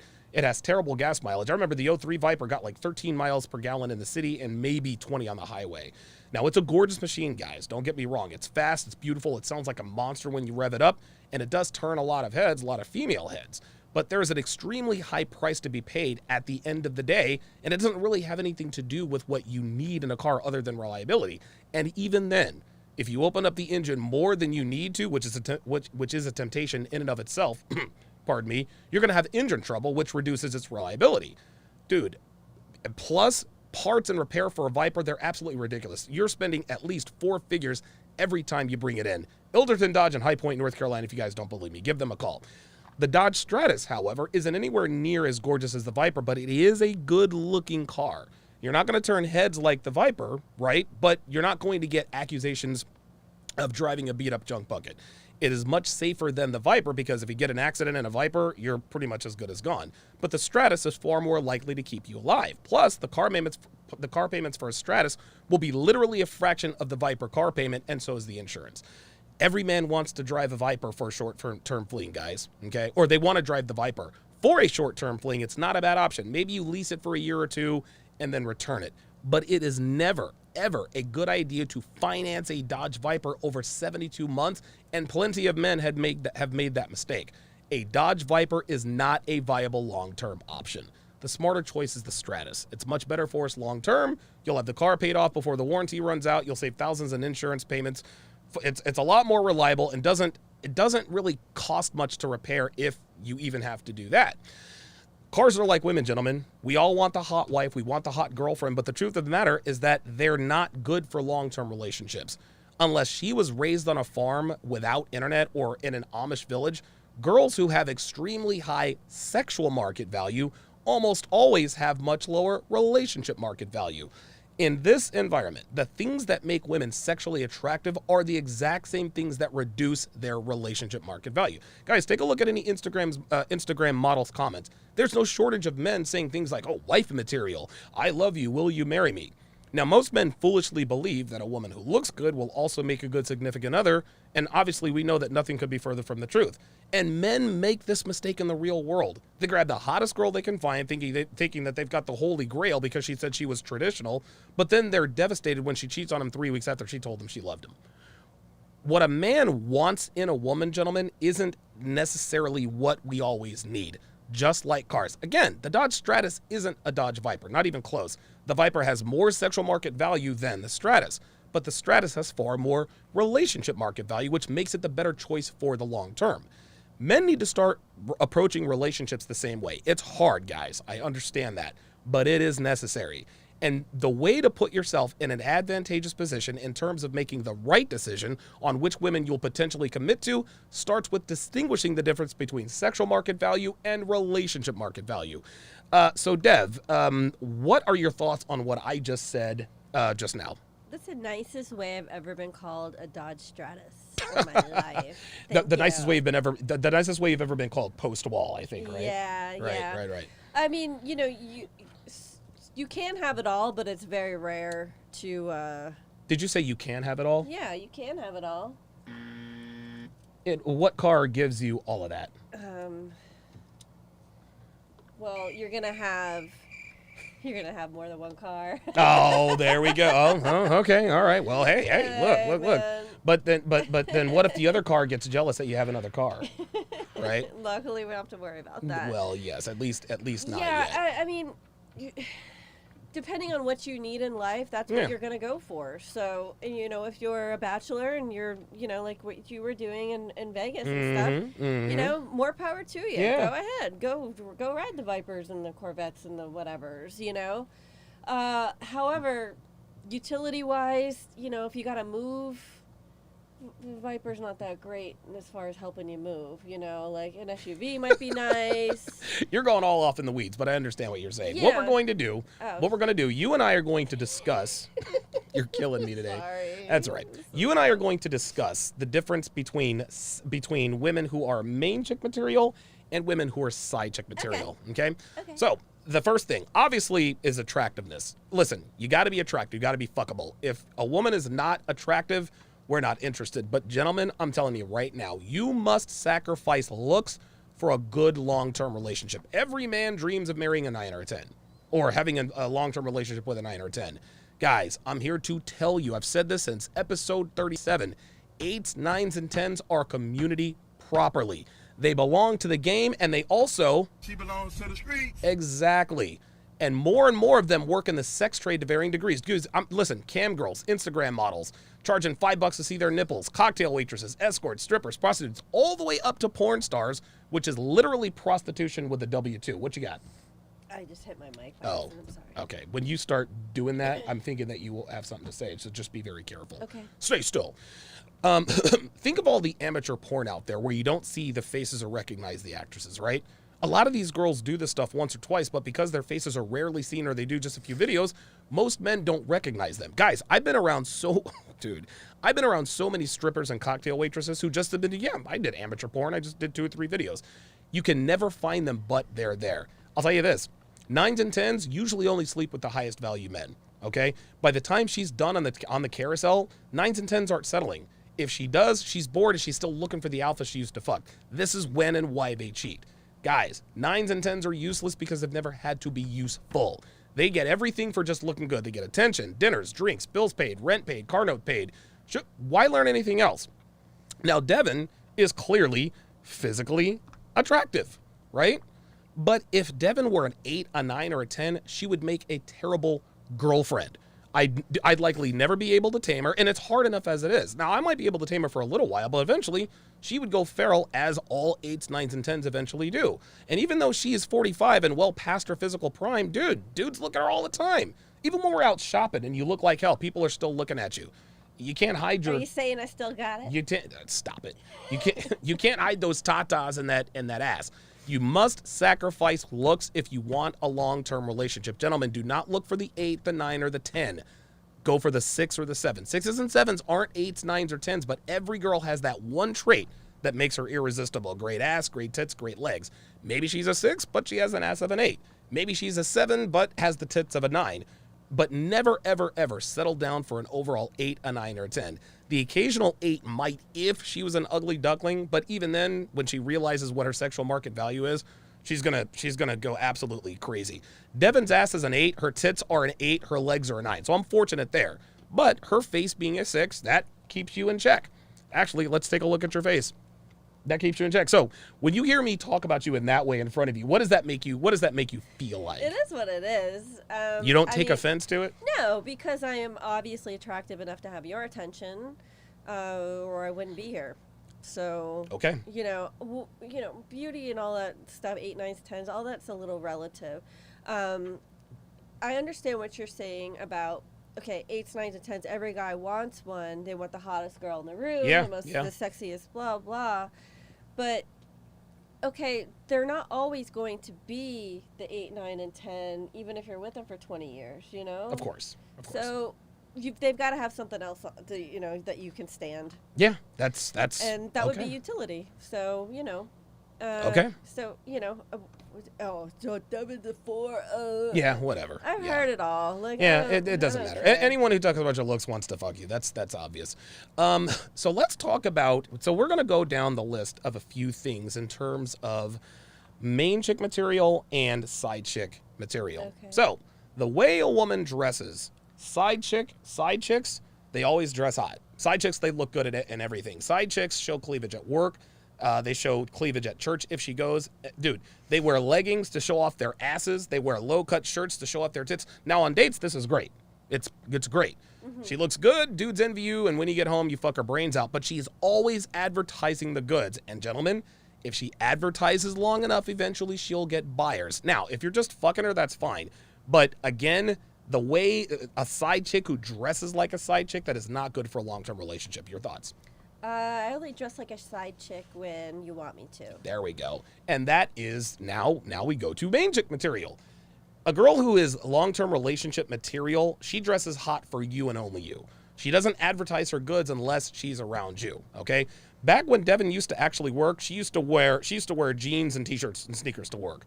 Now, again, she can't hide her tits. That's fine. That's not her fault. But she always makes sure that her ass is covered by her shirt. If she can, she makes an effort. Mm-hmm. When she's home, that's when she shows the skin. Now, even though I don't make her dress like a stripper, she has these short little dresses, she wears around the house. They're comfortable, but they're still pretty sexy. Clearly, she shows off her tits. For cleavage, she shows off her legs, her ass, whatever. So when she used to be at work, she showed maybe 5% of her skin. When she's at home, maybe only 5% of her skin is covered. Yeah. Now, of course, that's tongue in cheek, but you guys get the idea. If a woman advertises the goods long enough, that's a high sexual market value woman, but she's not good for a long-term relationship. Your thoughts on women dressing for their man and man only? I think that's legit. I never really thought about like the side chick looking good all the time. I was thinking about this the other day. You know how you guys say don't feed her before you F her, or take her out for like coffee dates or feed the ducks. Low investment. But of course, but like women want to look good too, so it's hard to like show a lot of cleavage and wear heels if you're going bowling, kind of thing. Yep. So of course, a side chick would probably figure out how to make any situation look completely slutty. So yes, there you go. Kind of like Slutoween, right? That's okay. kind of what that is. Let's talk about cooking skills. Now, this is obvious. Side chicks rarely know how to cook, okay? Some of them have remedial culinary faculty. They microwave soup. They can make peanut butter and jelly, just basic shit. But she's a pro at ordering in, right? DoorDash, she's got you covered. Now, main chicks have above average culinary faculty. Guys, she doesn't have to be a Michelin-starred chef, but she does need to know how to cook breakfast, lunch, and dinner at home, okay? Relationship material chicks, they're always looking to hone their skills. Dude, before I made you work for me, now you work more, you were always trying new recipes, and you love to cook. You're actually telling me the other day, I miss cooking for you. And I'm like, make this goddamn money. We can order in. What are your thoughts on that? Because you haven't really had the time. Yeah, we actually have to pay somebody. I miss cooking as much as I used to. Now it's just we're on such strict diets and everything. Now it's hard. Well, not only that, super busy. Dude, we're always busy all the time. Yeah, but I mean, she should at least know how to make pancakes from scratch. I mean, it's not hard. Lorenzo Rock says they can cook a bowl of Captain Crunch. Let me give him a Don DeMarco for that. Listen, man, any bitch who's hot and can cook Captain Crunch, I'll give her the ring right now. Let's talk about the way you treat women. Now, side chicks can be selfless and treat you well, but it never lasts long. Side pieces, they'll treat you very well during the honeymoon period, which lasts about 2 weeks, right? But after that, it tapers off substantially. After a month, the fall is precipitous, okay? Side chicks do sometimes treat you very badly. Not all of them, but a much higher percentage of side chicks treat you worse than high relationship market value girls do. Even if they don't treat you badly, even if the side chick doesn't treat you badly, they get to a point where where you are no longer their mental point of origin. And if you're not her mental point of origin, she cannot be in a long-term relationship with you. However, main chick material, she likes doing things to make you happy. She puts you first in any and all situations. She puts your needs before her own. You do this to a fault. And sometimes I have to stop you, right? Yeah. Dude, Devin will dress in slutty heels, microthongs, lipstick, and all that because she loves watching me drool when she walks out. It's uncomfortable to wear those things. Yes, is it not? It is. Okay. I would never say I hate it. Listen, the long-term relationship material girl, she's unselfish in bed, okay? She smokes your sausage. She swallows the kid. She doesn't bitch and moan about not getting orgasms. Dude, don't care about her needs in bed. A woman's satisfaction is tied to your satisfaction. High LTR material girl, anal sex, man. Anal sex is uncomfortable at best, painful at worst. Dude, swallowing the kids isn't a turn on for most women. It's warm, sticky, salty, doesn't taste very good. Depending on a man's diet, it can even taste bad. But she does it because she wants to please you. She is unselfish. Now, understand this, gentlemen. Understand this. She doesn't do this for just anyone. She won't do this just because you have a cock and balls and you're fucking her, right? You have to be what she wants and needs. She has to want to be unselfish, and women who only want to be unselfish to masculine, dominant men, not beta bitch boys. If you are the right kind of man, if you're always increasing your value, she will be unselfish in bed, and unselfish women make the best girlfriends. It might taper off a little bit because we are human, but they keep it up. So let's just have a candid conversation about our sex life. So you satisfy me a lot more than if we're going by orgasms, I have a lot more orgasms than you do. Well, you're a man. Well, there you go. Do you ever I've never asked you this before. And you're probably not going to be truthful about it, but I guess I'll ask you anyway. Do you care that I don't care about your needs in bed? Do I care? Yep. Not really. It's not, I don't lose sleep over it. Is that what you're asking me? I mean, in some regards, like, you take care of me in that way. Like, sure. Like, it's not like you just ignore, like, oh, I hope you hated it, you know? Oh, God, no. Oh, my God. You know what I mean? Well, let me ask you in this way. Well, we have an understanding, and, like, you know that my pleasure is tied directly to your pleasure. Yes, I do. So taking care of you first is a prerequisite before I can even think about me going. You know what I mean? Right. That makes sense. So, and sometimes taking care of me doesn't really last that long. Hey, and sometimes it doesn't take me that long either. Yeah, so, that's true. That's true. That's very, very true. I'm more like, into like, the mood and the moment and like focusing on each other. Yeah. Not just like, oh my God, Wham, it's bam, my big turn. man. Yes. Oh, wow. Yeah. You know what wow. I mean? Like, that's just very strange. Why do you do all of this? Because you never, ever, ever, ever. What is it about me? Because, yes, I know that you love me. I love you. But why? Why have you just surrendered? Dude, you quit your job. job and all. Why have you just surrendered to me? Why? Because I want to make this. I want to make this clear. You don't just do it because your love for me is unconditional. No, there are conditions, and I wouldn't have it any other way. So talk to my audience. Why is it that you do what you do for me? I do what I do for Donovan because he provides me a great life. He provides me protection, security. He gives me consistency, which is something I say a lot. His discipline wears off on me. So there you go. Not only am I happier, healthier, but just a better person. You know, I focus on making you happy first because that's what makes me happy. I don't know, like it's not really that complicated. Yeah, it's a woman thing. Yeah, it's just, you know, putting others' needs is, I guess, before your own is a feminine trait. Yep.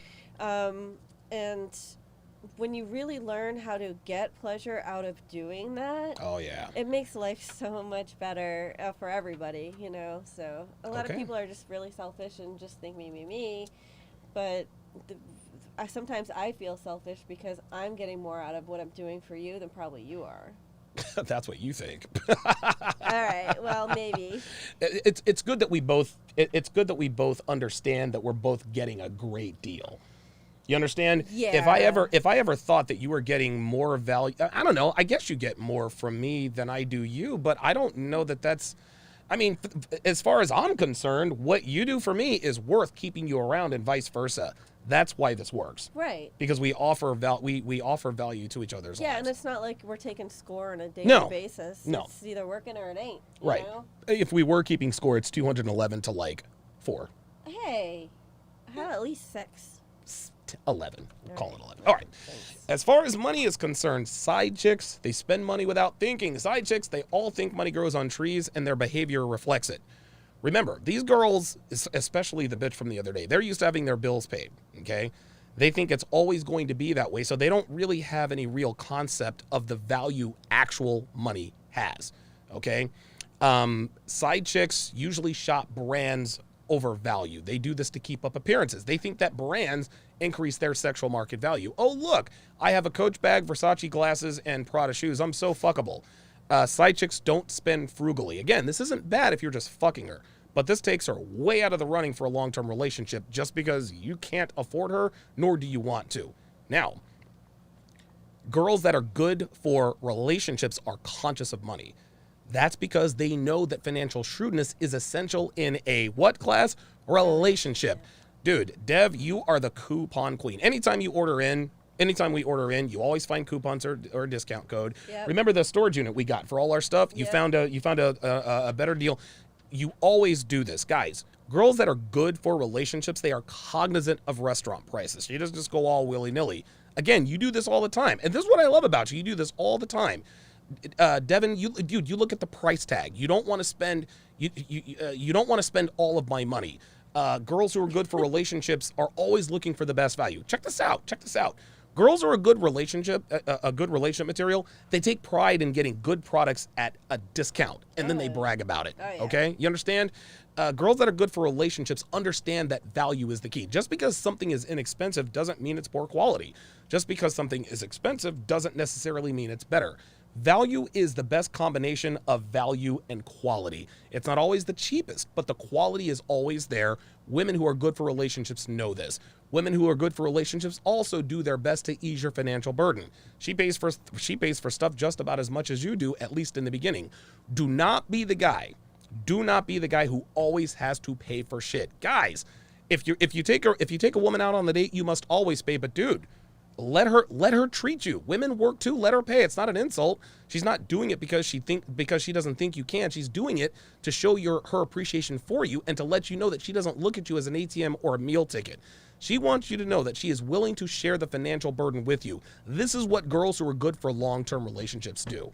Your thoughts? I agree with that. If a woman wants to pay for something or contribute towards something, it's a good idea to let her. But if she wants to pay like for the whole thing, then you got to be like, no. You know, like, it's on a case-by-case basis. Yeah, of course. Case-by-case basis. But yeah, and if you obviously know that she can't afford it and she's just going into debt to There try you to go. impress you. Oh, and no girl would ever do that. Not for a man. I don't care. At least not that I know of. Let's go to submissiveness, okay? Side chicks are not here for submission unless it comes to sex. Side chicks disingenuously define submission as a woman walking around the house with a black eye, looking at the floor, walking on eggshells, and waiting on her man. This is not even close, and they know it. Side chicks are not interested in submitting, okay? Side chicks only submit to men who are extreme assholes, men who are sadistic. There's a girl, and I've told this story before. Her name was Juliet, okay? She liked me to bite her tits. She wanted me to spit in her face while pulling her hair. She wanted me to call her a worthless slut. She was sexually damaged. She actually told me a story about how she almost got turned out. It was freaking, she actually did get turned out, but she said how she almost got turned out. So she ran away from home. This is funny. So she said she ran away from home. She was 15 years old, ran away from home. She, I think 5 miles in, she meets all these black guys. She says next thing she knows, she's out in a corner. Then she's in a hotel room giving someone fellatio, but he had a condom on. Oh, no. She 100% got turned out. It was absolutely incredible. A lot of side chick type women, they submit to these psychological sadists because masculinity is lacking out here. That's unhealthy. They don't want to submit for the right reasons, which is a long-term relationship. That's a good male-female dynamic. Side chicks see submissiveness as a weakness. Now, girls who are good for relationships, they see submitting to you as a strength. Why do you see that as a strength, Dev? I see it as a strength because it's behavior that you're not going to get from anyone else. There you know go. What I'm saying? Yep. Like if not only that, it's surprising and it shows that I'm trusting you. Yes. Oh, I thought you were going to keep going. I mean, most with these women out here think they're going to impress men by being like fierce and independent and No. all this stuff. It's like all you are is a cheap date. Yep, that's it. Because they're strong and independent and don't need no man. Exactly. When we come back, we are going to answer the voicemails and close out the show. Thanks for watching, guys. We'll be back in a flash. Understanding women and increasing your dating success starts with Donovan Sharpe's massive collection of award-winning books and courses. Get off to a fast start and jumpstart your masculine renaissance with the 49 Laws of Sharpe. The 49 Laws of Sharpe is the perfect quick start guide for any man new to this community looking for the answers that keep them up at night after a bad experience with a woman. So many men ask themselves, why did she cheat? How could I not see this coming? Why did I miss the signs? And how can I avoid this in the future? The 49 Laws of Sharpe will answer these questions and many more. This will give you a rock-solid foundation upon which to build, develop, and cultivate your newfound identity, and put you miles ahead of your competition. Most men have never had access to this valuable information, let alone understand and apply it. But the 49 Laws of Sharpe will give you an unfair advantage over men and women. This treasure trove of valuable knowledge is available in audio, video, ebook, and paperback. Next, supplement your newly acquired foundational knowledge, supercharge your dating life with Donovan's 25-hour course, How to Master the Game. How to Master the Game will teach you the ins and outs of the player life, overcoming approach anxiety, identifying women who you want to approach, text game, first date principles and logistics, avoiding the friend zone, and so much more will be covered extensively. Also included are the bonus podcasts that will cover how to dress, Tinder game, and much more. Put simply, How to Master the Game will turn you into a stone-cold assassin with the ladies. Available in video and audio format. If you're not the kind of guy who wants to live the bachelor life, or you've had your fill of the player life and are looking for something a little more fulfilling, How to Build a Quality Woman from the Ground Up is a must. Donovan's 5-part, 7-hour audio course will show you step-by-step how to find, cultivate, and sustain a solid, healthy relationship. Everything from selecting the right woman, to coaching and correction, to what to do between the sheets. How to Build a Quality Woman from the Ground Up will guide you through the entire process of building the kind of woman you want and need. The strategies and techniques in this course are exactly what Donovan does in his own relationship to this day. And he is living proof that women can be beneficial to men provided they have the right instruction. And finally, the ultimate weapon all men are looking for in terms of being able to read and understand women, Donovan Sharpe's revolutionary, one-of-a-kind course that has been called the Cheat Code, Womanese. Womanese is the first and only course of its kind that gives men the raw and honest truth about what women really mean when they communicate verbally. Womanese translates female communication with shocking accuracy and has changed the dating lives and relationships of men the world over. So many men have avoided disaster because of the preciseness and sheer volume of material in this course, which contains over 600 translations. How cool would it be to be able to see through a woman's BS and act accordingly right then and there, rather than getting blindsided when it's too late? What would it be like to have the ability to read a woman like a book based only on what she says? These abilities will be at your disposal with Womanese. Women won't be able to lie to you, cheat on you, deceive you, or take advantage of you. The time and money you'll save pays for the course almost immediately. Womanese is available in video, audio, ebook, and paperback format, and can be purchased one volume at a time or all at once. Men in his community often state that the best investment a man can make is in himself. Donovan's extensive educational materials will take your life to the next level. And the only place you can get this life-changing knowledge is tsracademy.com. Link in description. I can care for you. I can care for. I can care for. I can care for you. I can care for. I can care for. Welcome back to the Sharpe Reality Live. Thanks for staying with us. Be sure to get your hands on my 2 free ebooks, 16 Ways to Immediately Disqualify Her for a Long-Term Relationship, and 14 questions she'll ask you on the first date and how to correctly respond. Just go to donovansharpe.com/newsletter, plug in your very best email, and the book is yours. Okay, it is time to go to the TSR hotline and answer your questions. Let's go to Brittany in Nebraska, who has a question about music that pedestalizes women. Let's take a listen. Hi, this is Brittany from Nebraska. Love your content. I was just calling. I was listening to the radio and, a cheesy song came on, and I was just wondering, why do women like these songs where men are, all about, basically putting women up on pedestals and they're the greatest thing in the world, but in reality, we don't want that in real life. So I just don't understand why we like these songs. I mean, I see myself fall into this trap where I like this song, but in my own reality, that's not who I'm with, who I'm married to. So I just thought that was kind of interesting that these songs are so successful, and yet in reality, it's not what we want in our relationship. So I just kind of wanted to hear your point of view on that, see what you have to say. Thanks, Donovan. Bye. Okay, sorry about the production snafu here, guys. Jesus Christ, pardon me. Yeah, Brittany, thanks for the question. We'll get Dev's answer here shortly. You ask a very good question. Why do women love listening to songs that pedestalize them when they don't want this in real life? Well, the answer is simple. The artists who sing these songs are super high value. Okay, they're recording artists, and being a recording artist comes with money, fame, status, and women. Guys, recording artists, professional athletes, actors, celebrities, and so forth, they get more leeway when it comes to supplicating behavior simply because of who they are. They have celebrity, they've got clout, wealth, and all the rest of that. So when Tim McGraw sings, sings "She's My Kind of," she's my kind of woman, women swoon because Tim McGraw is singing the song. But if Tim Smith sings that same song, it doesn't have the same impact because he's not Tim McGraw. Another reason, Brittany, that these songs are so successful is the same reason why women love romantic comedies. And that is because it sells a fantasy. And women respond much better when presented with a fantasy than they are when presented a reality. Telling and showing women what they need to hear and see is not profitable. But telling them and showing them what they want to hear is extremely profitable.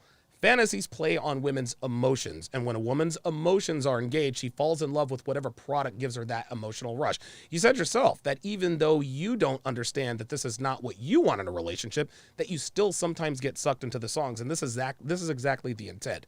The intent of music, movies, and televisions is to play on the emotions of women so as to bypass your logic and sell you something that isn't real. But the problem is that most The problem that most women face with this stuff is that they internalize this material so often that they believe that the fantasy is a reality. They actually believe that there is a John Cusack, Kate Beckinsale serendipity movie that's going to happen in their lives at some point. They buy into the fantasy and then they foolishly think it's a reality. But when Tim Smith romantically serenades her with She's My Kind of Rain, she can't figure out why it doesn't give her the same tingles as it did when Tim McGraw sang it. And most women are so emotionally and ego invested in this fantasy that even after seeing the truth over and over again, they still foolishly believe that they're going to bump into the 6'4", square-jawed, tan-skinned, blonde-haired, blue-eye underwear model with movie star looks who loves children and puppies at the grocery store, fall in love and live happily ever after. So the main reason these songs are so successful is because women simply cannot let go of the fantasy. At least you, Brittany, are self-aware enough to understand that even though you find yourself drawn into these songs, you understand and realize that it's not a reality and that it's not what you want. Devin, your thoughts? This question reminds me of a song by my favorite band, Bad Religion. Bad Religion, yep. And the song is called It's Only Entertainment. Oh, wow. Yeah, it's like, and it's funny because your points are exactly what I was thinking with the romantic comedies and things like that. But also, like, we've watched some of these dating shows, and when, like, the hottest guy, decides to pick up a guitar and play the girl a song. Yeah. If it's not, like, the hottest guy there, everyone is like, yeah, cringe. it's all cringe. And the girl's, like, uncomfortable. And, exactly. So, it's what everybody wants in their forebrain, but doesn't want in their hindbrain. Oh, wow. Did you say forebrain versus hindbrain? Is that what you said? Wow, very good. I brought in the hiney. Yeah, listen, it's good that women like Brittany are self-aware enough to know and understand. Okay, look, this is what they're singing. This is not really what I want. But I'm glad that Brittany recognized it, and it's good that she sort of sees through this. Okay, let's go to our next caller. Let's go to caller number 2. Hey, Don and Dev. It's Clarence W. I'm from Canada. So my question is, with the way everything's going with this whole feminist movement, the whole left, attacking traditional nuclear families, where do you guys see things going in, let's say, 15, 20, even 25 years? Is the pendulum going to swing to the other side, or are we just going to keep devolving as a society? I'm kind of interested in this, so thanks for the show. You guys are awesome, and keep up the great work. Okay, thanks for the question, Clarence. I'll let you go first. Where do you see society evolving or devolving within the next? I think that there's already pushback going on, and it's funny. It's coming from like the Gen Zers and the younger kids are finally like, all right, you guys have really screwed everything up. Yeah. And this is just natural. The pendulum always swings back and forth. So yeah, I do think it'll change, but it'll probably get worse before it gets better because things are just really starting to heat up right now. Yeah. I agree 100%. I couldn't have said that any better myself. I think it's going to get worse before it gets better. Where do I see it in 10 to 15, maybe even 25 years? I don't think relationships are going to change for the better in our lifetime, but I think towards the end of our life, I think we'll start to see the fruits of our labor, if that makes sense. I think if anything, we'll start to see more fairness in family court, especially like as we realize that women who are fighting for this non-gendered society, they are forgetting that there are these benefits that come from the court system and from our institutions that they're going to have to let go of. Right. So it's almost like, let me not think this all the way through until you get your way, and then realize like, oh wait, that is a bigger piece of cake. There you go. There you go. No, again, I'm 100% in agreement with that. Somebody just said in the oh yes, Black Lemur 2009 says the left is a small minority. The USA is center right. What are your thoughts on that in terms of relationships? Yeah, I believe you're good. Yeah, you're on board with that. Okay. I really think that people are starting to push back against this loud minority. Okay. And we saw it when Trump got elected. Yeah, we did. But we did. Yeah, there's they just get louder. So people are just like, I don't want to fight. I just want to live my life in peace. And this type of thing. But, the overcorrections, it's a mess right now. It's going to get worse. Well, thanks for the call, Clarence. We appreciate that. Guys, again, remember, if you have questions, if you have relationship questions, dating questions, whatever the case may be, call the hotline, 305-304-7822, 305-304-7822. It's interesting that it is 305. Yeah, I kind of picked that. Hey, that's all good. Okay, let's go to our next caller. Hello, Mr. Sharpe. I'm a lawyer here in Canada. My first name is Leon. Anyway, I just wanted you to know that many years ago when I was a young blue pill lawyer, the firm I was working with sent me to jail to interview a client. And this particular man was a pimp. And when I got there were a whole bunch of women, like at least 5 or 6 women, and they were all there to put money into the guy's account so that he could buy things at the canteen. So I sat down with this guy and I said to him, look, with all due respect, you got to explain this to me. How is it that you've got all these women coming to jail to put money into your account? I mean, you can't do anything for them. You're locked up. And I just have to ask you, with all due respect, what is the magic? How are you doing all of this? And the man laughed. He laughed. And he says, look, there's only a few things a woman would ever want from a man. And that is you have to be a man. You have to have balls and you have to have guts and you have to stand up for yourself. And if you do those things, you can have just about any woman. And that was the first time I started to get some red pill awakening. So I wanted to tell you about it. And I'm telling you about this today because I saw your YouTube discussion about the importance of game. And that guy in jail back in 1996, he showed me the importance of game. Wow. Thanks for the call, Leon, and thanks for the incredible story. You know what's interesting? That this happened way back in 96. I think I was like 18, 19 years old at the time. I was a freshman in college. I mean, that was many, many moons ago. But one thing that jumped out to me about Leon's story, other than the fact that his unplugging started with a conversation with a pimp in jail, is that he characterizes this as magic. A lot of guys who discuss the things I talk about sometimes believe that that's the dating that the dating market has only recently gotten exponentially difficult for men. Most people these days, as we discussed, are well aware of the fact that the combination of the internet and the smartphone has basically paved the way for social media and dating apps, which have both been instrumental in the destruction of sexual relationships between men and women. If you are watching this live stream now, you're well aware of this. But the dating market started eroding long before I even hit puberty. Like, I'm a child of the 80s, and when I was a kid, my favorite TV shows were the A-Team and Knight Rider and all that. I loved all the Rocky movies, anything that Schwarzenegger was in, I was in. As a Gen Xer, I was lucky enough to see what true masculinity was all about, albeit on televisions and movies. My coming of age came at the tail end of when conventional masculinity wasn't canceled or deplatformed, or also #me. I loved watching Mr. T beat up the bad guys. I loved watching Michael Knight shag all the pretty girls. I loved watching Hannibal Smith smoking cigars and being unapologetically masculine. I loved watching Schwarzenegger blow everything up. I love that stuff because of my Y chromosome. I was a boy with testosterone, and this is what I was drawn to, just like every other boy growing up at my age. But when the 80s were over, things changed very quickly. So quickly, in fact, that 6 short years after the new decade started, a lawyer characterized a man's ability to be good with women as magic. And that is a microcosm, gentlemen, of how quickly things have eroded between men and women. Now, fast forward to 2022, things are much worse, at least dating market wise. I say this all the time, guys. Women haven't changed. Men haven't changed. Women are still drawn to men who exhibit conventionally masculine characteristics. They still respond to men who grab their balls and do what needs to be done, regardless if they're whining or whatever the hell else they're doing to try to get you to stop. Women are attracted to and admire a man who acts like a man.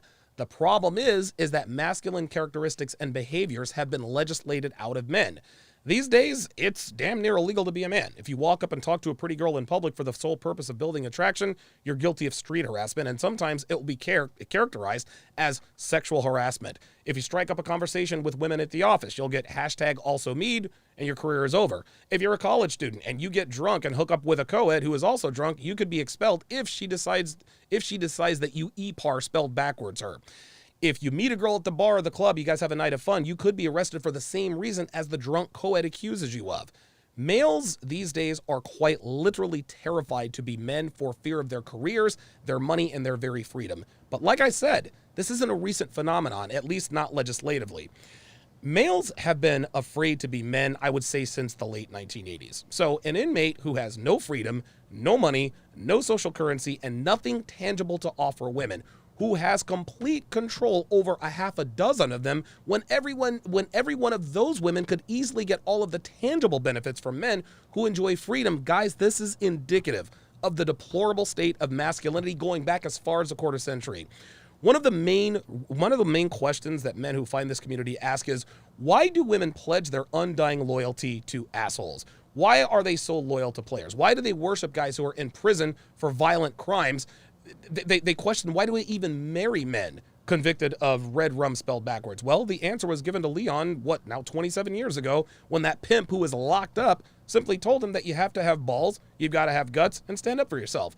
In other words, you have to be a fucking man, and that's all there is to it. There is no magic to it. It is simply doing what your Y chromosome tells them to do. You seeing a pretty girl and wanting to talk to her is your testosterone doing its job. Having a low tolerance for bullshit is your Y chromosome kicking in. Telling your woman to knock it off when she gets out of pocket is your masculine hard drive doing what needs to be done. But the world we live in sees all of these behaviors as toxic. And because women rarely see raw masculinity in their daily lives, they do whatever it takes to be around it, including sharing a pimp who is in jail with about a half a dozen other women. So any man who doubts his ability to become good with women needs only to think of it this way. If a man with no freedom, no money, and nothing else to offer tangibly to women can control a half a dozen of them, then certainly I can, at the very least, snag 2 or 3 on my own. If a pimp in jail can do it, then so can I. Thanks for the call, Leon. I appreciate you watching my show. What's your thoughts on the pimp? This reminds me of the early days when we first started talking. Oh, boy. And I remember there was this girl, I'm not going to say her name, but you had sent me a screenshot, and she was at, like, Target with her friend. Oh, Daphne. You told her to go to the car and do something. Yep. And I told her to send me nudes. nudes. And she did it, and she said, and this stuck with me. She goes, I love it when you tell me what to do. Right? Yep. Yep. And I think that's what a lot of women are just craving, is for someone to give them something to do. Yes, direction. Tell me I'm important. Let me do something. Let me help.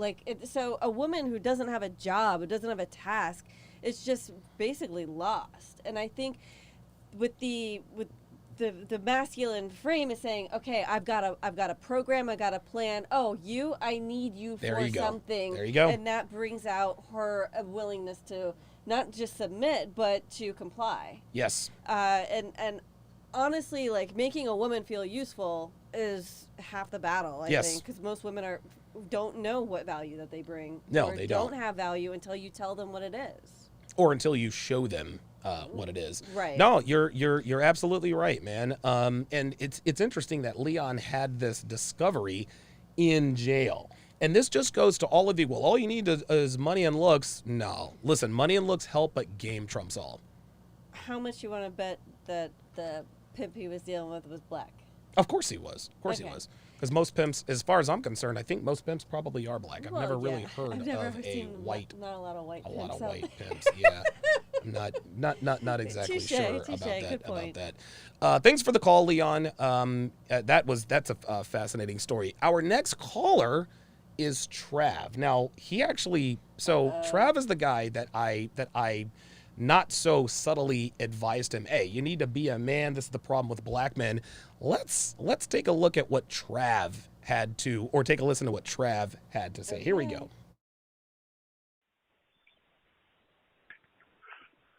Hey, what's up, Donovan? This is Sanjay calling from Tennessee. Now, I want to talk about the last video you posted. Okay, you mentioned Obsidian and all that stuff. Well, as all that may be true, and you would know him a little bit more well than a lot of other people, but man, I will say though, Obsidian did reveal a lot of things though about women, black women, here in America about the foolishness and stuff like that they do. Everything's no different than what y'all talk about. We didn't but, sit in for that. Yeah, but I mean, but what about you guys? You know, you guys talk about this, you know, you gotta be successful, you gotta be this. Okay, motherfuckers want the blueprint. Not necessarily motherfuckers saying like, okay, let me get a cheat code. No, I mean, hell, for all you know, damn it, hell, why the hell you guys run off at the mouth?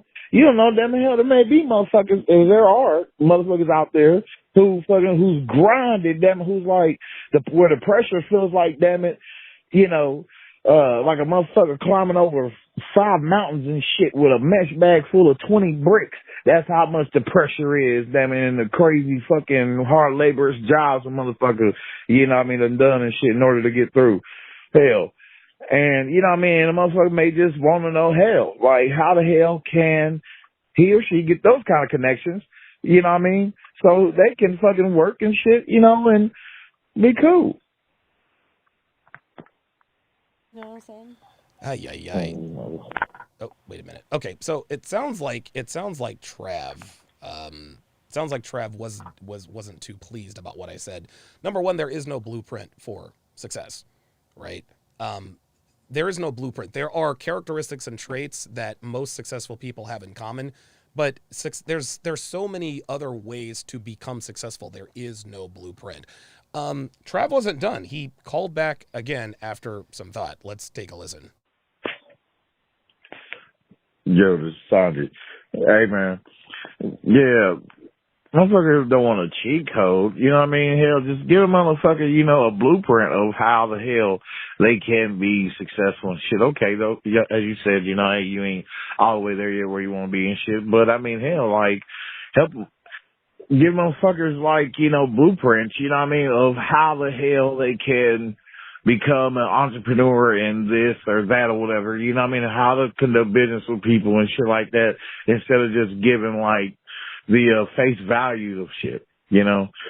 Don't keep talking about stuff like that, you know what I mean, on the outside of it. Okay, just, you know what I mean, going a little deeper, like, okay, what kind of connections you have, you know what I mean, like, hell, just help people, like, you know, to be able to establish connections. Talk about that. You know, getting the thick meat of it, shit. You know, instead of just saying, like, hey, you gotta do this and that for you. Don't even know what the hell this man went through. This man, damn it, hell, could fucking been busting his ass and working, like, labors or shitty jobs, damn it. You know what I mean? Hell, you don't even know. This motherfucking man could work jobs and shit that your ass would have passed out on. But granted, he may not be nowhere near, like, you know, where the guys at who fucking, you know, get a boat with a yacht and shit, you know what I mean? And a bunch of females and shit and drinks and all that shit. Yeah, you know, living good. And with my calculation, motherfuckers don't gotta be rich to do that, but damn it, hell. Like, what is the blueprint for a motherfucker who's working at a damn warehouse and shit, getting paid between $13, $15 damn dollars an hour? What is the blueprint for that son of a bitch to be able to get more money? How can he be able to get more money so he can establish himself, you know what I mean, way better? Even if he is, okay, living with his moms or friend or whoever the hell, you know, don't have his own this or that, you know what I mean? So what is the blueprint for a motherfucker to be successful so he can be able to obtain those things, which a lot of people take for granted? House, 2 vehicles in the driveway, able to go overseas twice a year kind of shit. You ain't got to be rich to do that shit or highly prestige or whatever it is, as Kevin Samuels be trying to talk about and shit, you know. Like, motherfucker ain't got to be a suit or wear a suit and shit like that, in order to obtain that shit.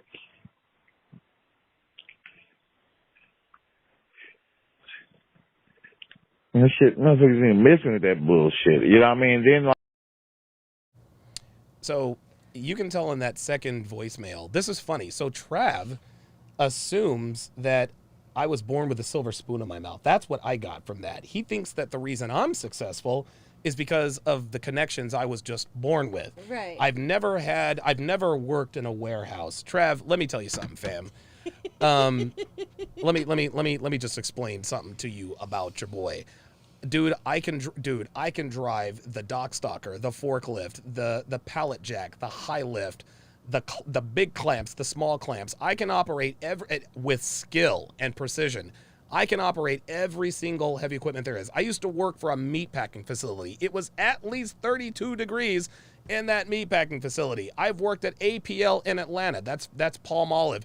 I have worked, I have done hard physical labor. But the reason why he assumes that I haven't is because of the way I talk.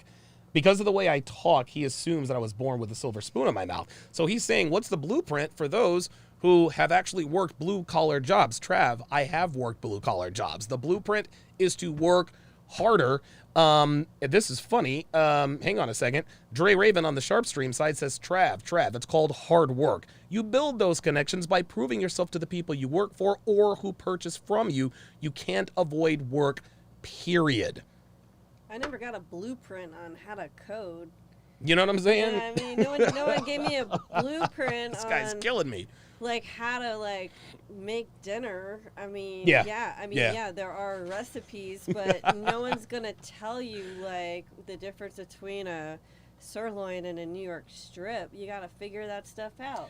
The point is that he thinks that I'm a rich guy. He thinks that I didn't work for what I did. And you could tell because he said, yeah, I'm talking about a motherfucker that's working in a factory making $13 to $15 an hour. Yeah. Fam, I've had plenty of those jobs. Dude, I sweated it out in kitchens all through college, man. Like, you gotta work hard. Devin, baby, due respect. Like, kitchen work is tough work, but you're a white girl. You try to be sous chef. All right. Well, I'm strong for picking up all those potatoes. My brother. All right. Okay. All right. No, but I mean, obviously, Trav missed his calling. He needs to start a podcast right away. Real talk. I like his voice. Yeah. You know what I'm saying? And it continues. Like, this call should be like a 3-hour episode because I think it would really contribute a lot. Well, I'll tell you what. Solving his problems. Well, I'll tell you what. We're not done because Trav called back one more time. Here we go. Yes, he did. All right, I'm going to need you to stop talking, man, like as if, you're separating yourself from the group, from black men, you know what I mean? And you don't sound like you're trying to identify yourself with black folks. And it goes to show like that, but how the hell you're talking, You may be from Philly or what the fuck ever, but my dude, you ain't really... I ain't really talking like hardly anything concrete, man. You know what I mean? It's basically like bullshit. We are talking about, okay, man, gotta be this and that. And let me tell y'all motherfuckers, you ain't gotta be hot. Let me tell you and Kevin Samuels this. Okay, you and Kevin Samuels, y'all need to know this. A motherfucker does not have to be so prestige and shit in order to be high value, like damn near movie star level and shit like that. A motherfucker can work at a warehouse, motherfucker, factory warehouse, and still be high value. Because his mind is together, he ain't about letting a woman, run over him and none of that shit, or control his money, none of that shit. He's showing that he's in control. And he's working at a warehouse, to try to climb up and trying to find a way, damn it, to make more money. There's a lot of men out there like that. And what I don't need is for you bastards to be sitting up there talking as if, damn it, like y'all better than the man, damn it, who's fucking, who's working and shit like that, who's busting his ass.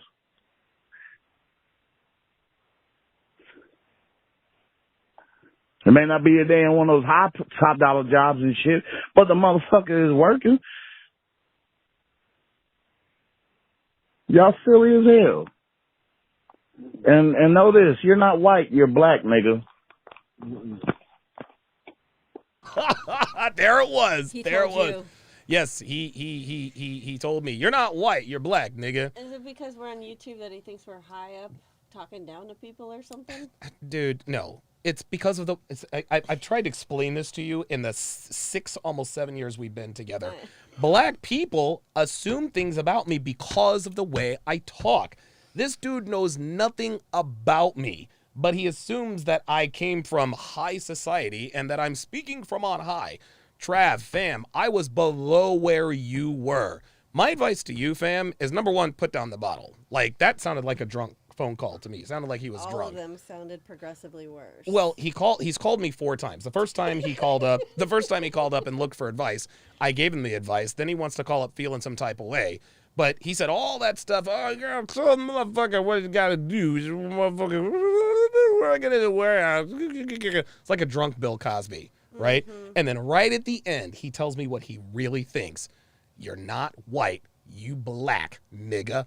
And that's why I separate myself from niggas like you, Trav. That's the problem with black men. Too many of y'all are niggas. Chris Rock said it best. I love black people, but I hate niggas. Trav, you are a nigga. The fuck off my goddamn phone lines. Fuck out of here with that nonsense. Last phone call of the day. This one's actually quite pleasant. Let's go to this one. Hi, I'm Gina from Seattle, and I just wanted to say thank you for your input on your show. I know that your show is more directed towards men, but I'm in my early 20s, and my boyfriend's 10 years older than me, and honestly, your advice has helped a lot in relationships. A lot of girls my age tend to be more aggressive with men, but the more I learn about, like, the mannerisms that older men are looking for women, the better my relationship has been so far. So I just wanted to say thank you. All right. Have a good one. Bye. That was nice. Well, I'll be goddamned. A woman actually called up and said, thank you for your advice. How about that? What are your thoughts on Gina from Seattle? I think Gina's really sweet for calling someone in their 30s old. Yes. Oh, Jesus Christ, I know. Exactly. No, but good for her. I mean, once you, like, half the battle in life is just figuring out how to get through it pretty seamlessly. Yeah. Without, so maybe life will be a lot easier for her and their relationship will be better. I mean, it's the right one. But P-Dubs on the YouTube side says Jell-O pudding. Oh gosh. That's what people. There's this dude who impersonates Bill Cosby. He's like, and you put the Kodak film into the Jell-O pudding. It's actually pretty good. You know what makes me laugh the most are Denzel Washington impersonations. Oh my God, dude, I will piss my pants. Dude, I will piss my pants on some Denzel Washington impersonations.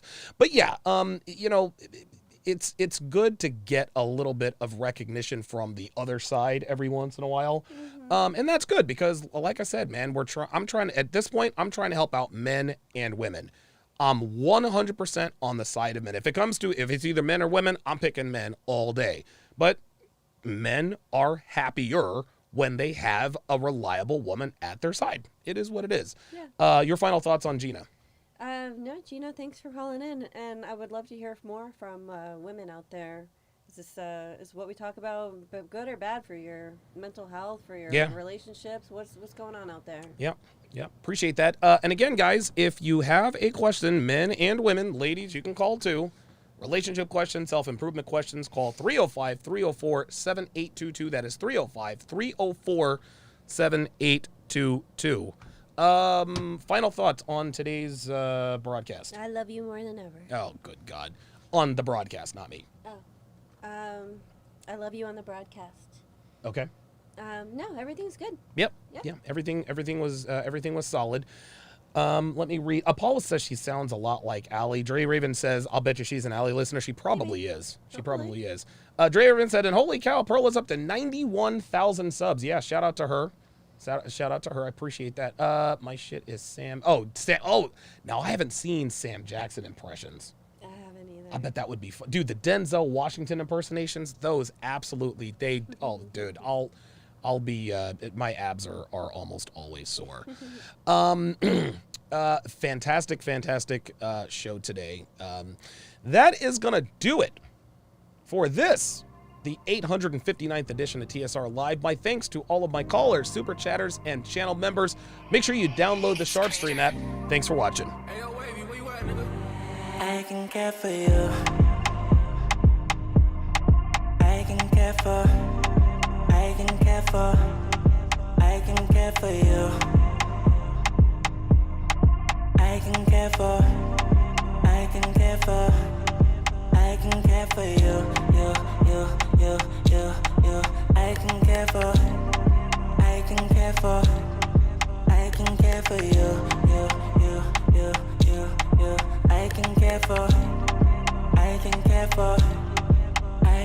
care for you. Hey girl, I love your body.